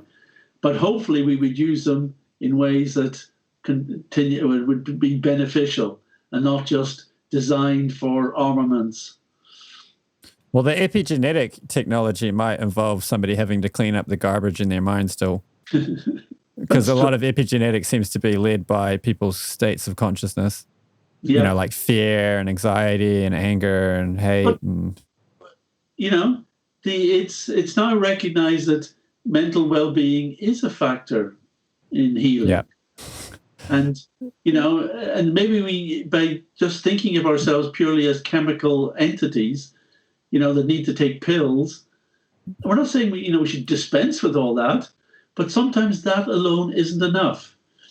And there are other kind of aspects where there's definitely a need to combine a philosophical or a psychological approach with a medical treatment. One of the examples I think I made was OCD, how that's now to be treated. There's a neurological issue which you can deal with, but more importantly, unless you also apply certain psychological techniques to curbing your response to the stimulus, then you don't actually become cured. But, the neurological thing, that'll help a little bit. That will get you on the way. It's a good starter. It kind of weakens the effect so that the psychological thing can then be developed and ultimately cure you of the worst of the effect. So I think there's lots of opportunities. We need to think of ourselves as holistic beings. We are conscious entities. We have minds. We have bodies. We need to work on that model. The point I'm getting at is this dilemma that naturopaths face, where people want medical care. They want improving their health and mental well-being to be similar to dropping their car off at a mechanic. You bring it to the mechanic, they tune it all up, and then you're sorted. You don't need to do anything. You don't need to change your diet in order to make your car run better. They want their body to get fixed like that. But they're basically asking for a square triangle when they ask for that, because really there's no other way to fix things than to work on the level where the problem actually exists, which is in the mind in many cases. Because our body is not like our car. It's the thing we're inhabiting. It's an organism. It's a very different type of thing. But because of the philosophy that, no, it's just, fixing up the body is just mechanics. Well, an analogy might be there is a mechanical element of the body, but the way you drive your car is going to affect it. So suppose you get your car all fixed up and it's all sorted again after you trashed it, and then you go and you only ever drive with it in second gear, even when you're on the highway going 100 kilometers an hour. Your motor's going to fry very quickly. So, they can do that. They can put a new heart in you and get you all. But if you just keep eating a crappy diet and not exercising, your heart's going to fail again. Yeah. Although, to be fair, some people have bad hearts to no fault of their own. It's genetic or whatever. So I don't want to make it sound like people... I think these are all... I think these are valid points. But my view is that this is at the bottom level of what... we're kind of going off on a tangent. No. It's a good point, because I think this is the level that people think that spirituality or consciousness is that's about the low level that it may, it's very subtle, it's very minute effect, and that's about as much as you can expect from it. I'm actually suggesting that has got far, far more to offer. Well, but maybe we have to take consciousness seriously, and we have to see how it actually can be used in physics and biology particularly. So this brings up another question of, that today we're supposedly as advanced as humans have ever been, yet we find structures like the pyramids and we haven't got the... Sorry, just wait a minute. On what basis do we... I said supposedly. Anyway, this is the narrative.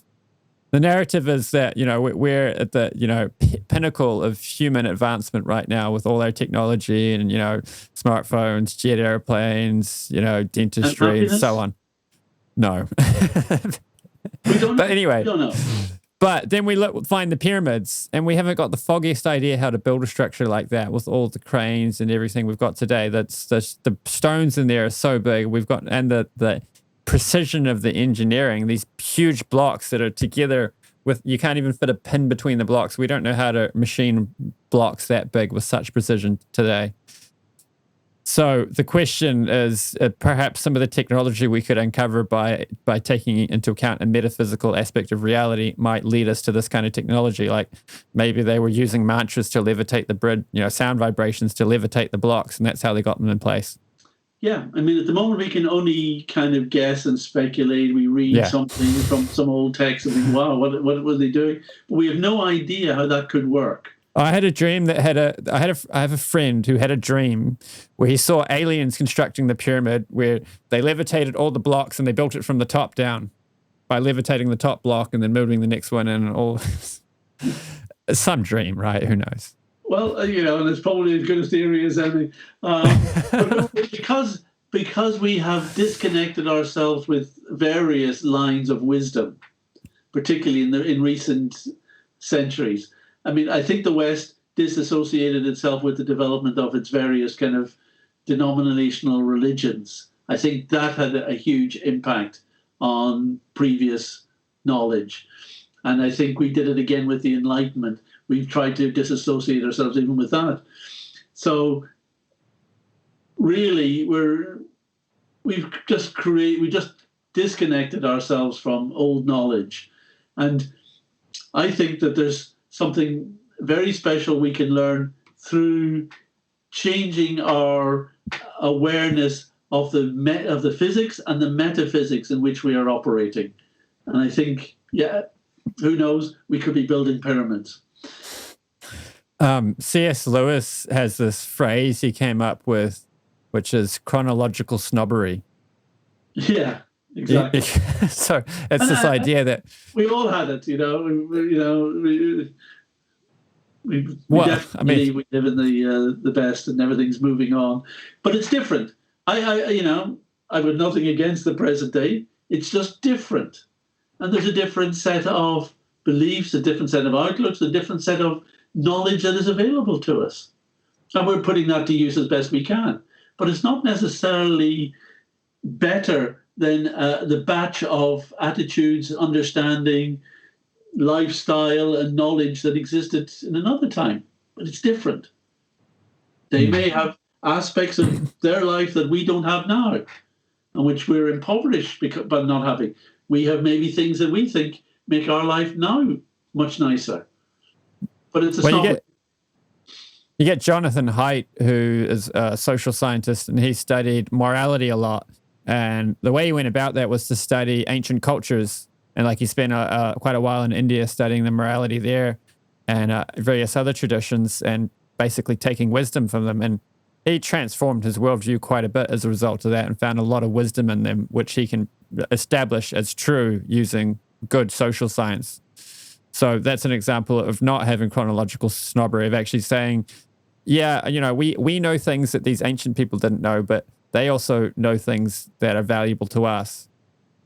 Yeah. I think the chronological snobbery might work on a personal basis. I'm perfectly well to think that I was an idiot a year ago and even more of an idiot 2 years ago, and I'm gradually becoming more wise, however slow it might be, I'm making some progress. that's fine. But if I want to say my parents know nothing and I know everything, then I have a problem. Yeah.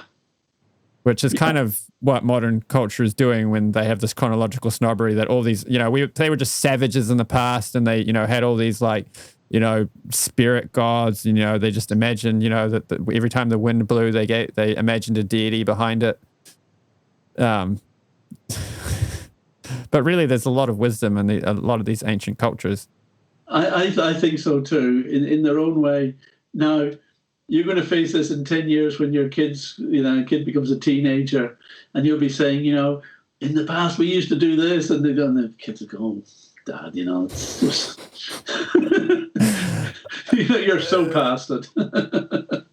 There was one of those famous authors, I can't remember the name. I keep saying that with all these people I'm quoting, who David Raminaswamy quotes this a lot. He left home when he was 19 and went traveling, or maybe when he was 16. He was away for 6 years, and he returned when he was 23, something like that. And he got back, he noted that it was amazing how much his parents had learned in 6 years. Of course. That's really good. Yeah, of course his parents would have been relatively unchanged, but the difference is he'd figured out that they knew something. Just how things are different. I remember meeting some Russian friends, just a couple of years after the fall of the Iron Curtain. And they were kind of noting how things had changed.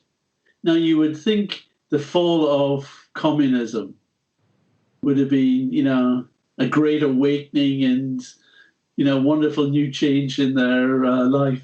But what they were lamenting was, with communism, never locked our doors. No crime. We just felt completely safe. Right. And we had free telephones. We could speak to anyone we liked, anytime we liked, and just chat away. Right. Just two little things they were missing. Yeah, right. And communism. And so things are different. Some things are better. Some things are missing.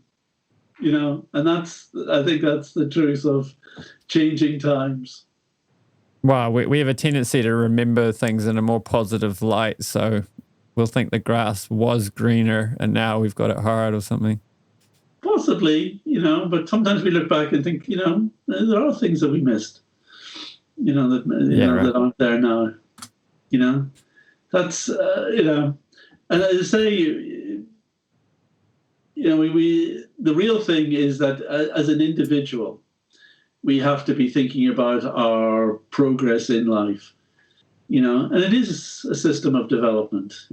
We're not just educating ourselves in ideas and knowledge, but we're also having to awaken our heart to its kind of, and to our consciousness to its kind of true nature, and seeing how best to express that. And really, I believe that you've got to be becoming happier as you go through life.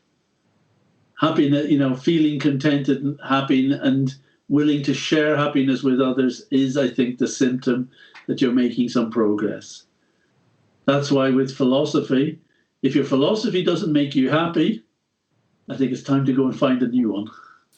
How many philosophers are there which went down in history and people study and quote who were suicidal or had some psychological disorders or highly depressive or something? Now, they may have had some individually brilliant ideas, but, I think only a philosophy that is comprehensive and consistent and actually enlightens and enlivens me to be happier and more generous in spirit. I think that's the only thing that's worthwhile. Like, didn't Nietzsche go mad near the end? I think he did.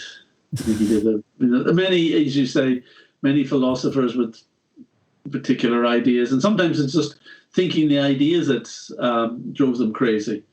Even yesterday's thing, I mentioned Lewis Wolpert, who devised the protein gradient idea for cell differentiation. He went mad. He admitted that he just went through a complete breakdown. Right. Trying to, conceive of what he was trying to look at. And ultimately he said, actually, there's no evidence for any of this. It's hard to think that physicalism would be a worldview that makes you happy. It may do for some, but I think that if you actually were true to it, I think the only people who may be happy is those who say, I've got physicalism as my philosophy, now I'm just going to be the sort of person I want to be anyway. The people who are schizophrenic about it. Who they are with their philosophy. Schizophrenia. Right. I'll bring up one last thing and then we can wrap it up. There's a discussion with William Lane Craig and Sir Roger Penrose, and they were talking about math and so on. And William Lane Craig talked about, this tripartite universe, that there's consciousness or mind, there's physical matter, and there's abstract concepts like mathematics. And these are 3 layers of reality. What are your thoughts on this, and how does this map onto the Vaishnava ontology? You could say there's a 3-part in that there's consciousness, mind, and matter. And mathematics is a mental construct.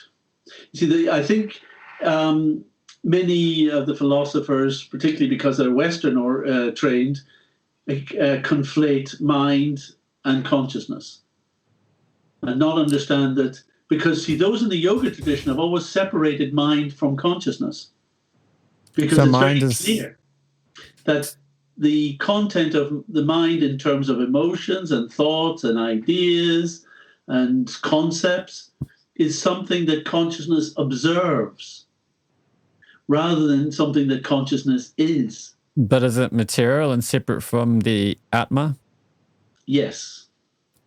But when we attain spiritual perfection, we lose everything material. We've still got a mind, right? Yeah, but what we have is the pure awareness mind of consciousness. But at the moment, the consciousness fills its awareness with the content of the mind that we have, thanks to being associated with this physical body. So I think the crystal ball analogy might be helpful here, where you have the clear crystal ball, you put it down on a green surface, it takes on the quality of that color, it becomes green. You put it on a yellow surface, it becomes yellow. So the Atma is conscious. You put the consciousness in a material body and it becomes conscious of matter and identifies with it. Yeah, it's exactly that. That currently our state of consciousness is determined by our association with the content of our mind. And it just varies on that basis. Whereas if the yoga process is to say, look, that's not the only thing that you can fill your consciousness with. But for that process, you need a different meditation. You need to direct your consciousness towards some other qualities, which is not just purely generated by your mind. So that becomes the process, particularly of mantra meditation, of bhakti meditation. This is to do with filling the consciousness with qualities which are not produced by our physical body, through our senses, through our mind. But so here you're distinguishing pure observation, pure consciousness from the contents of its consciousness in terms of thinking, feeling, willing, and Yes. and qualia. And if the mind's material, then it would be something we give up when we attain spiritual perfection. But that can't be, because in the spiritual world, there's still thinking, feeling, willing. So do we give up the material mind and acquire a new mind, or does our one mind take on spiritual qualities? The only reason that you are aware of the mind is because you have awareness. Yeah. You don't need a mind to be aware. Consciousness is aware. Mind is not got any sentience of its own. It's just stuff that you are aware of. It processes stuff that you are aware of. So thinking, feeling, willing, is that the category of...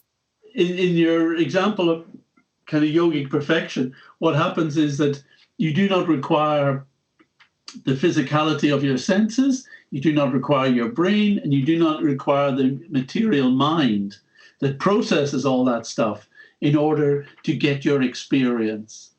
But then we have spiritual senses. It's like the glove analogy. The glove comes they off. Are intrinsic in consciousness. Like the soul can have plug-ins in the material senses because it has spiritual senses, which because it is an aware entity, it can then associate and take information from the mind and take that as its current experience. But instead of taking information from the mind for your experience, you can connect yourself with the quality of other things which are of the same nature as you as a conscious entity. So you can derive the qualities of other conscious entities and experience those as your, if you like, as in your spiritual mind. I don't tend to use that particular phrase, but in your context, I think it's fair enough. Yeah, well, this is the challenge the paradox I'm seeing, because it seems like the same thing's there in both cases, and it would be more accurate to describe it that rather. And the way the Bhagavad Gita suggests we look at it is to think of it in its original state, consciousness in its free state, interacting as a conscious entity with other conscious entities in a conscious. In an environment of pure consciousness. So in that case, you're able to experience all the qualities of all the conscious entities around you.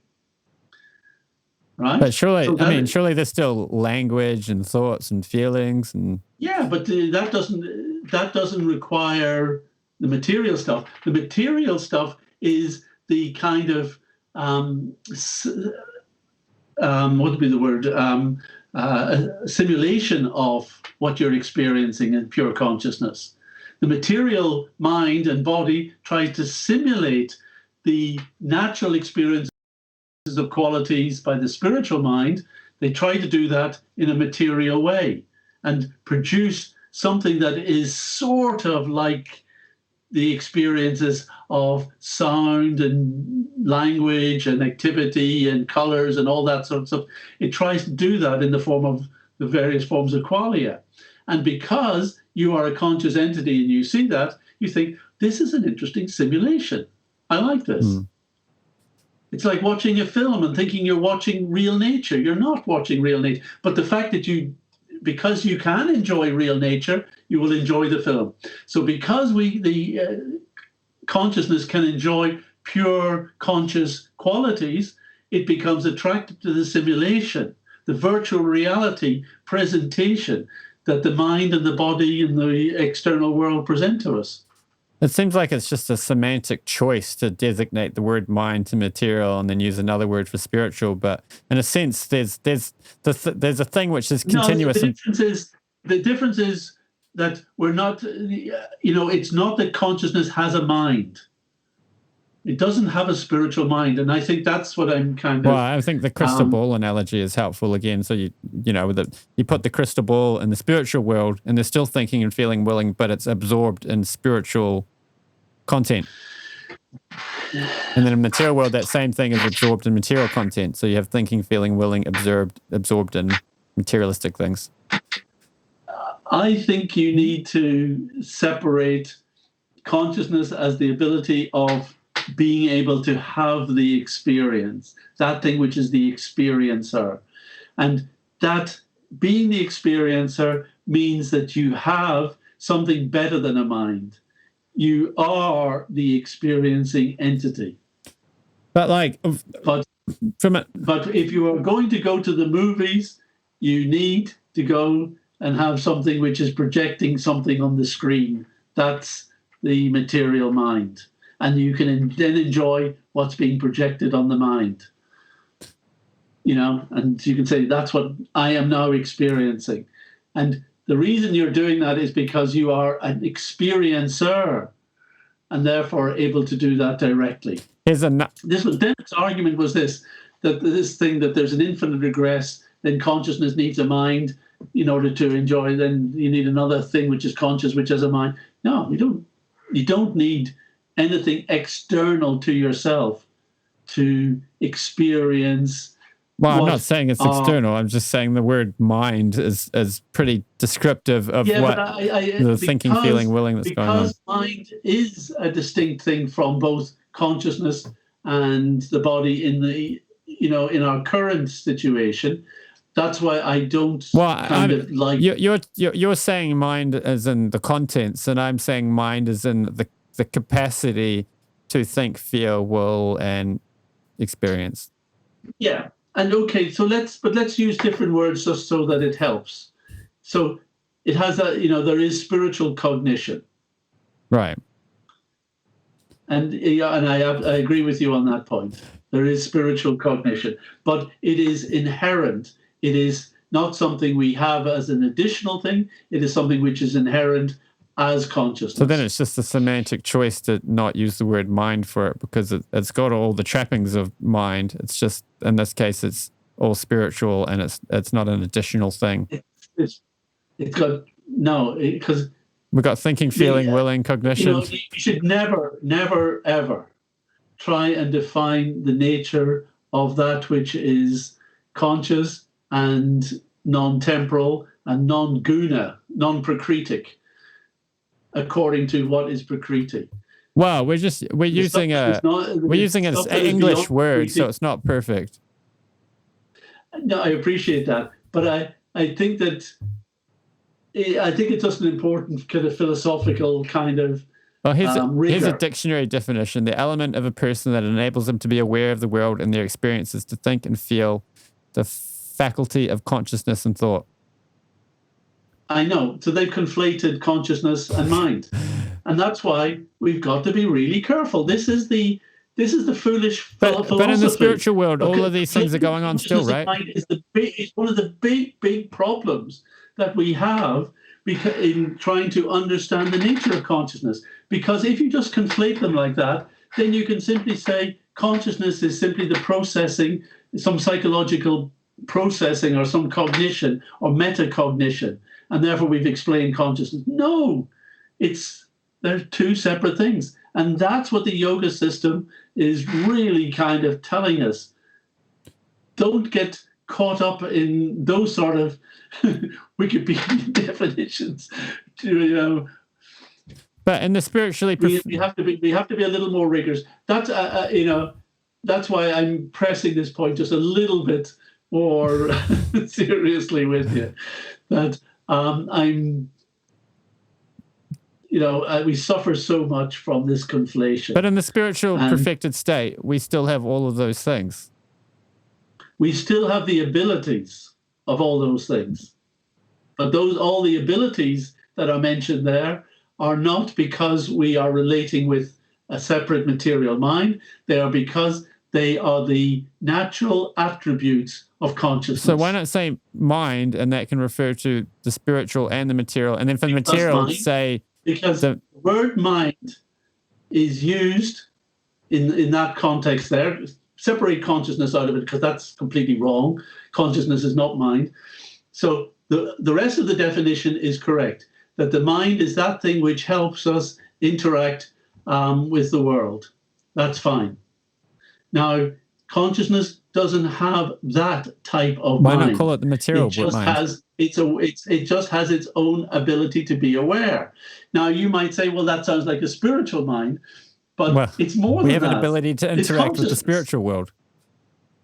No, but we don't need a mind to do that. We are the cognitive aware entity. I think we're just arguing. If you want to say it's got a spiritual mind, fine, but I think you're just arguing heading semantics. For giving confusion. I mean, I think because you're sort of indicating that there is an additional add-on that is needed by. I'm not. To say I'm not. Has something. To say that the Atma has a spiritual mind sounds like something either we're adding on. Well, the Atma has these capacities, and mind describes those capacities. They are very similar, but they're far better. And I think using the word mind to describe those capacities is selling them What short. would the Sanskrit be for the material mind and the Sanskrit for the spiritual mind? Manas is the one for the material mind, and there is no phrase. What, Chitta? Satchitananda? Chitta is not, never defined as spiritual mind. Chitta is consciousness. Right, so... And what I'm saying is that any of the nice bits of mind that you need the Atma or consciousness to have is intrinsic to it. Well, it's also said... So there's all sorts of words, but they're all consciousness. It's also said that this material world is a perverted reflection, so everything we have here is found in the spiritual world in a perfected state. Yeah. Anyway, I think we're mainly just arguing semantics. No, more than that. But it is a reflection, as you say, and what it is a reflection of is the ability of consciousness to enjoy the qualities of other consciousness. Right. But, okay, we can be maybe dealing with a slightly different modeling. Frankly, the difficulty here, we are talking about something we have no personal remembered experience of, the nature of consciousness in the spiritual world. Yeah, this goes back to that children analogy of missing axioms. We've got to be careful. That's a good point. We are in that kind of thing. So, but I think, therefore, it's then a question of how we choose to model it. And I will acknowledge that I'm choosing to model it with a little caution, so to avoid a particular type of misconception being transferred to that. Right. So, but I understand why you're making your point, and let's change the vocabulary. If I appear to be arguing with you. Let's change the vocabulary, and I'll ask the same question. So we could call it the realm of consciousness, awareness. Yeah. The realm of abstract ideas, or the contents of consciousness in a material sense, and the realm of actualized ideas. Yeah, I mean, the original point was the three-part setup. And my kind of view is that there's consciousness and mind is separate, and mathematics is a mental construct for modeling the nature of the world. Some people kind of think that mathematics is an actual reality in itself. But no, it's part of the mental way of conceptualizing and modeling the activities of the world. Very effective. Right. So what do you think about breaking down reality into those three categories, or do we need more categories than that, or less categories? I think that's fine. If we have consciousness, mind, which includes all the conceptual stuff and the abstractions, and the world, then that actually is a better that's a very good way of dealing with it. And it separates the nature of cognition and abstraction. You could possibly also define... It's different from us. It's something we are aware of, and actually we use that whole world of cognition and abstraction in order to interact and understand the world. In fact, our only way of dealing with the world is through that particular aspect of the abstract in mind. Right. I think in your lecture series, you might have referred to the same ideas by calling them consciousness, information, and matter. Information is slightly different. Information is that which is flowing through. Information is existing within matter. Information is in a subtle, more abstract form within the mind aspect. And information is what is perceived then by consciousness and interacted with. Right. I mean, you've got two things too. You've got syntax and semantics. Like, you can argue that there's information contained in a CD, and you put the CD and play it, and music comes out, and that's information contained in it. But perhaps without having any qualia at the result of it, is there actually any information? I don't even know if that question makes sense. Maybe you can...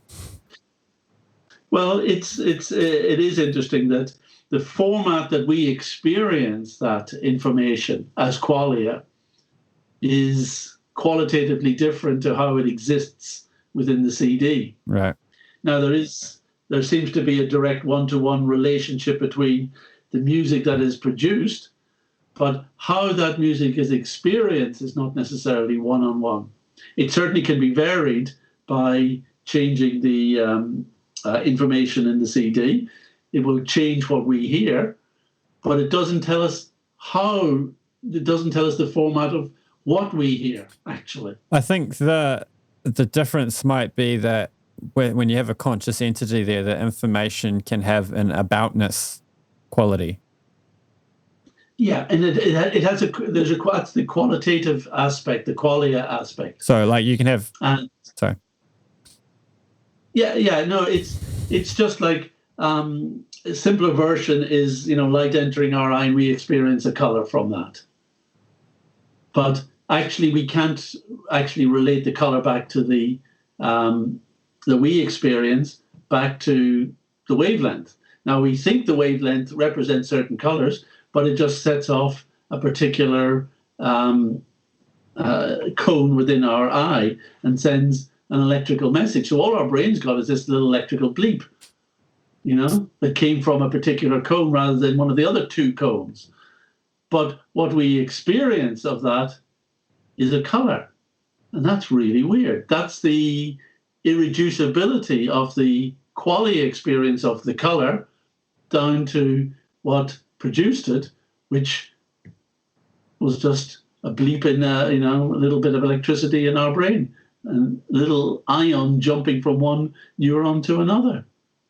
I guess really what the difference boils down to in one sense is semantics. So, like, I could write somebody a letter and put that through an email, and it gets encoded and decoded, encrypted and unencrypted and so on. And unless a person reads that letter, the semantic content is lost. But so all we really have in machines, and AI and stuff is syntax. It's just symbol manipulation. And it's probably tantamount to a mechanical process where, like you turn a wheel and it's got those little metal prongs and it makes a song on the little, toy piano things. And, you can have highly advanced processes where, you put information into a machine and it does precise things. But really it's just a mechanical causation thing where the thing's getting decoded and resulting in a certain action, and you never get semantics out of it. Well, yes, you're quite right, but I tend not to use that as an argument, because I think that it is possible that you can develop cognitive semantics to quite a high degree, that most people would think a mind could, extract kind of higher information. For instance, if you have an email and an AI looks at it and picks up the words, "I am going to commit this crime," right? Then, or, it could, you could have semantic kind of analysis that would say, "Oh, this person's going to do something nasty, needs to be reacted to." So I think cognition can deal with semantics, but consciousness is beyond both syntax and semantics. And consciousness derives its own, I suppose, semantics at a higher level. So because it is a question of qualitative felt experience of those semantics. With the AI reading the email, that's just pattern recognition. It is pattern recognition. There's no semantics. It's not conscious awareness of it. Yeah. But to some people that may seem as semantics in that it's extracted a meaning. It's not just looked at the pattern. It said this has meaning. This has danger. Well, what it's really saying is there's a pattern in here which I identify with danger based on how I've been programmed. Yeah. So I agree that that's not consciousness. And I agree that it's not real deep semantics. Yeah.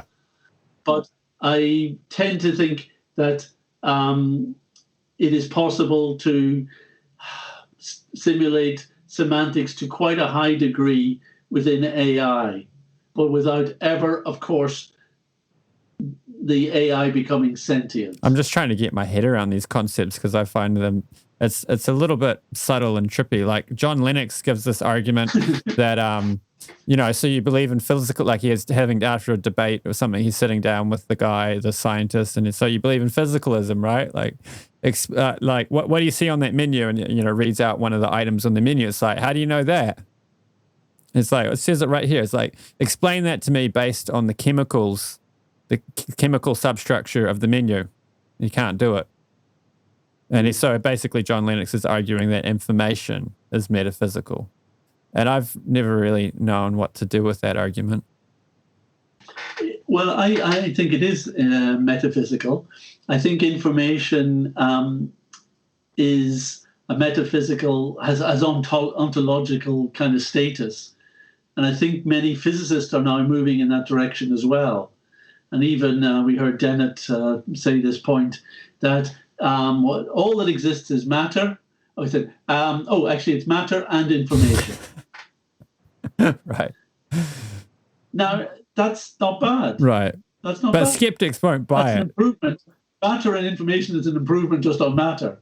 Now, what do you count as matter or reality? And anyway, that becomes where do you draw the boundaries on those things? But I think information has ontological status. The reason I kind of move in that direction is because my study of Sankhya and Vedanta philosophy indicates that's its status, that information is a thing that produces the properties that matter exhibits. That matter is like clay, but information within it gets it to produce a particular form, say a pot or a vase. That's basically teleology. Well, again, teleology is sometimes just a pejorative, nasty term, to try and, I don't think of it that way. You're trying to bring in some design thing here. You're trying to slip God in. No, just wait a minute. Now we're talking information. No, but it's saying that the existence of the pot or whatever it is, or the tree, is for a purpose, and no, it doesn't. It doesn't say no. It doesn't really bring in the purpose. Well, the information causes that shape, so that shape is sort of predestined. I don't know if predestined is a good word for it. It's preconceived. No, it's specified. Information specifies the potential within matter to become the specifics in terms of its manifestation. Like that's like the matter thing. The information can be taken as the teleology, and that matter is assembling in order to match the end result that the information. Where does the information come from?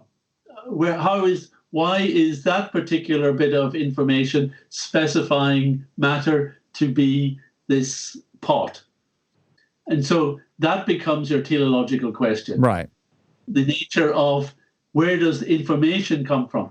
And you see, now we're not arguing over how matter is changed. We're arguing over where information comes from. And what links with information? Consciousness. And it's very easy to see that consciousness can change information. And consciousness can kind of decide, I want this information to specify this, instead of this information to specify that. So all consciousness needs to do is to specify information in a different way, and they will get a different manifestation. Well, that's definitely teleology. It's not it's teleology but it's localized, immediate, scientifically, reproducible teleology, not distant teleology, because teleos really means at a distance, or at least purpose at a distance. That's where it becomes. I mean, we need a word for these, like, there's the bottom-up idea and the top-down idea. So if information is specifying matter, that's a top-down idea. If it's the other way around, then it's bottom-up.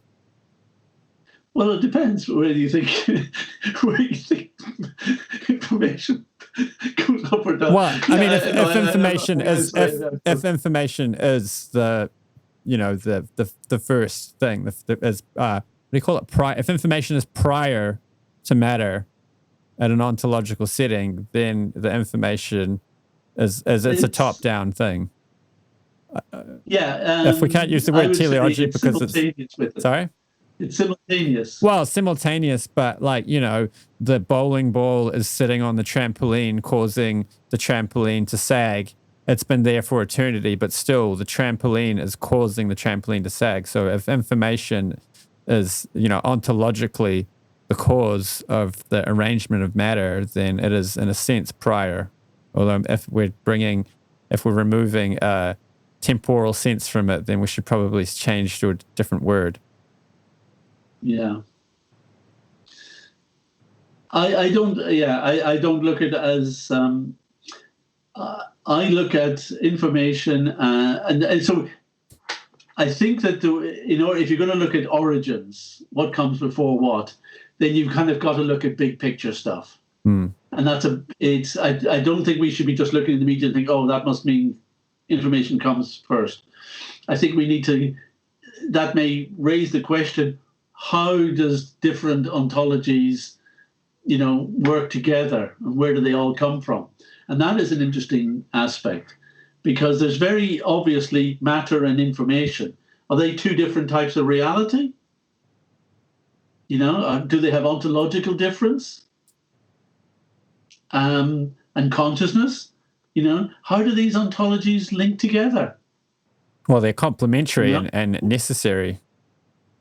Yeah, and so I think that gets into a very interesting discussion. I think you'd like to talk with Graham Oppie. Probably far beyond what we're going to do this morning. I'm not even going to start to go. I think we should wrap it up. But we got technical at the end. Thank you very much for the discussion. I hope we can do another one in the future. I hope so too. Thank you. It's been great fun. There'll be more of these videos coming out in the future, so be sure to subscribe if you haven't already, and hit the bell and turn on notifications so you don't miss out on any new content. Be sure to hit the like button and let us know what you think down in the comments. Hare Krishna.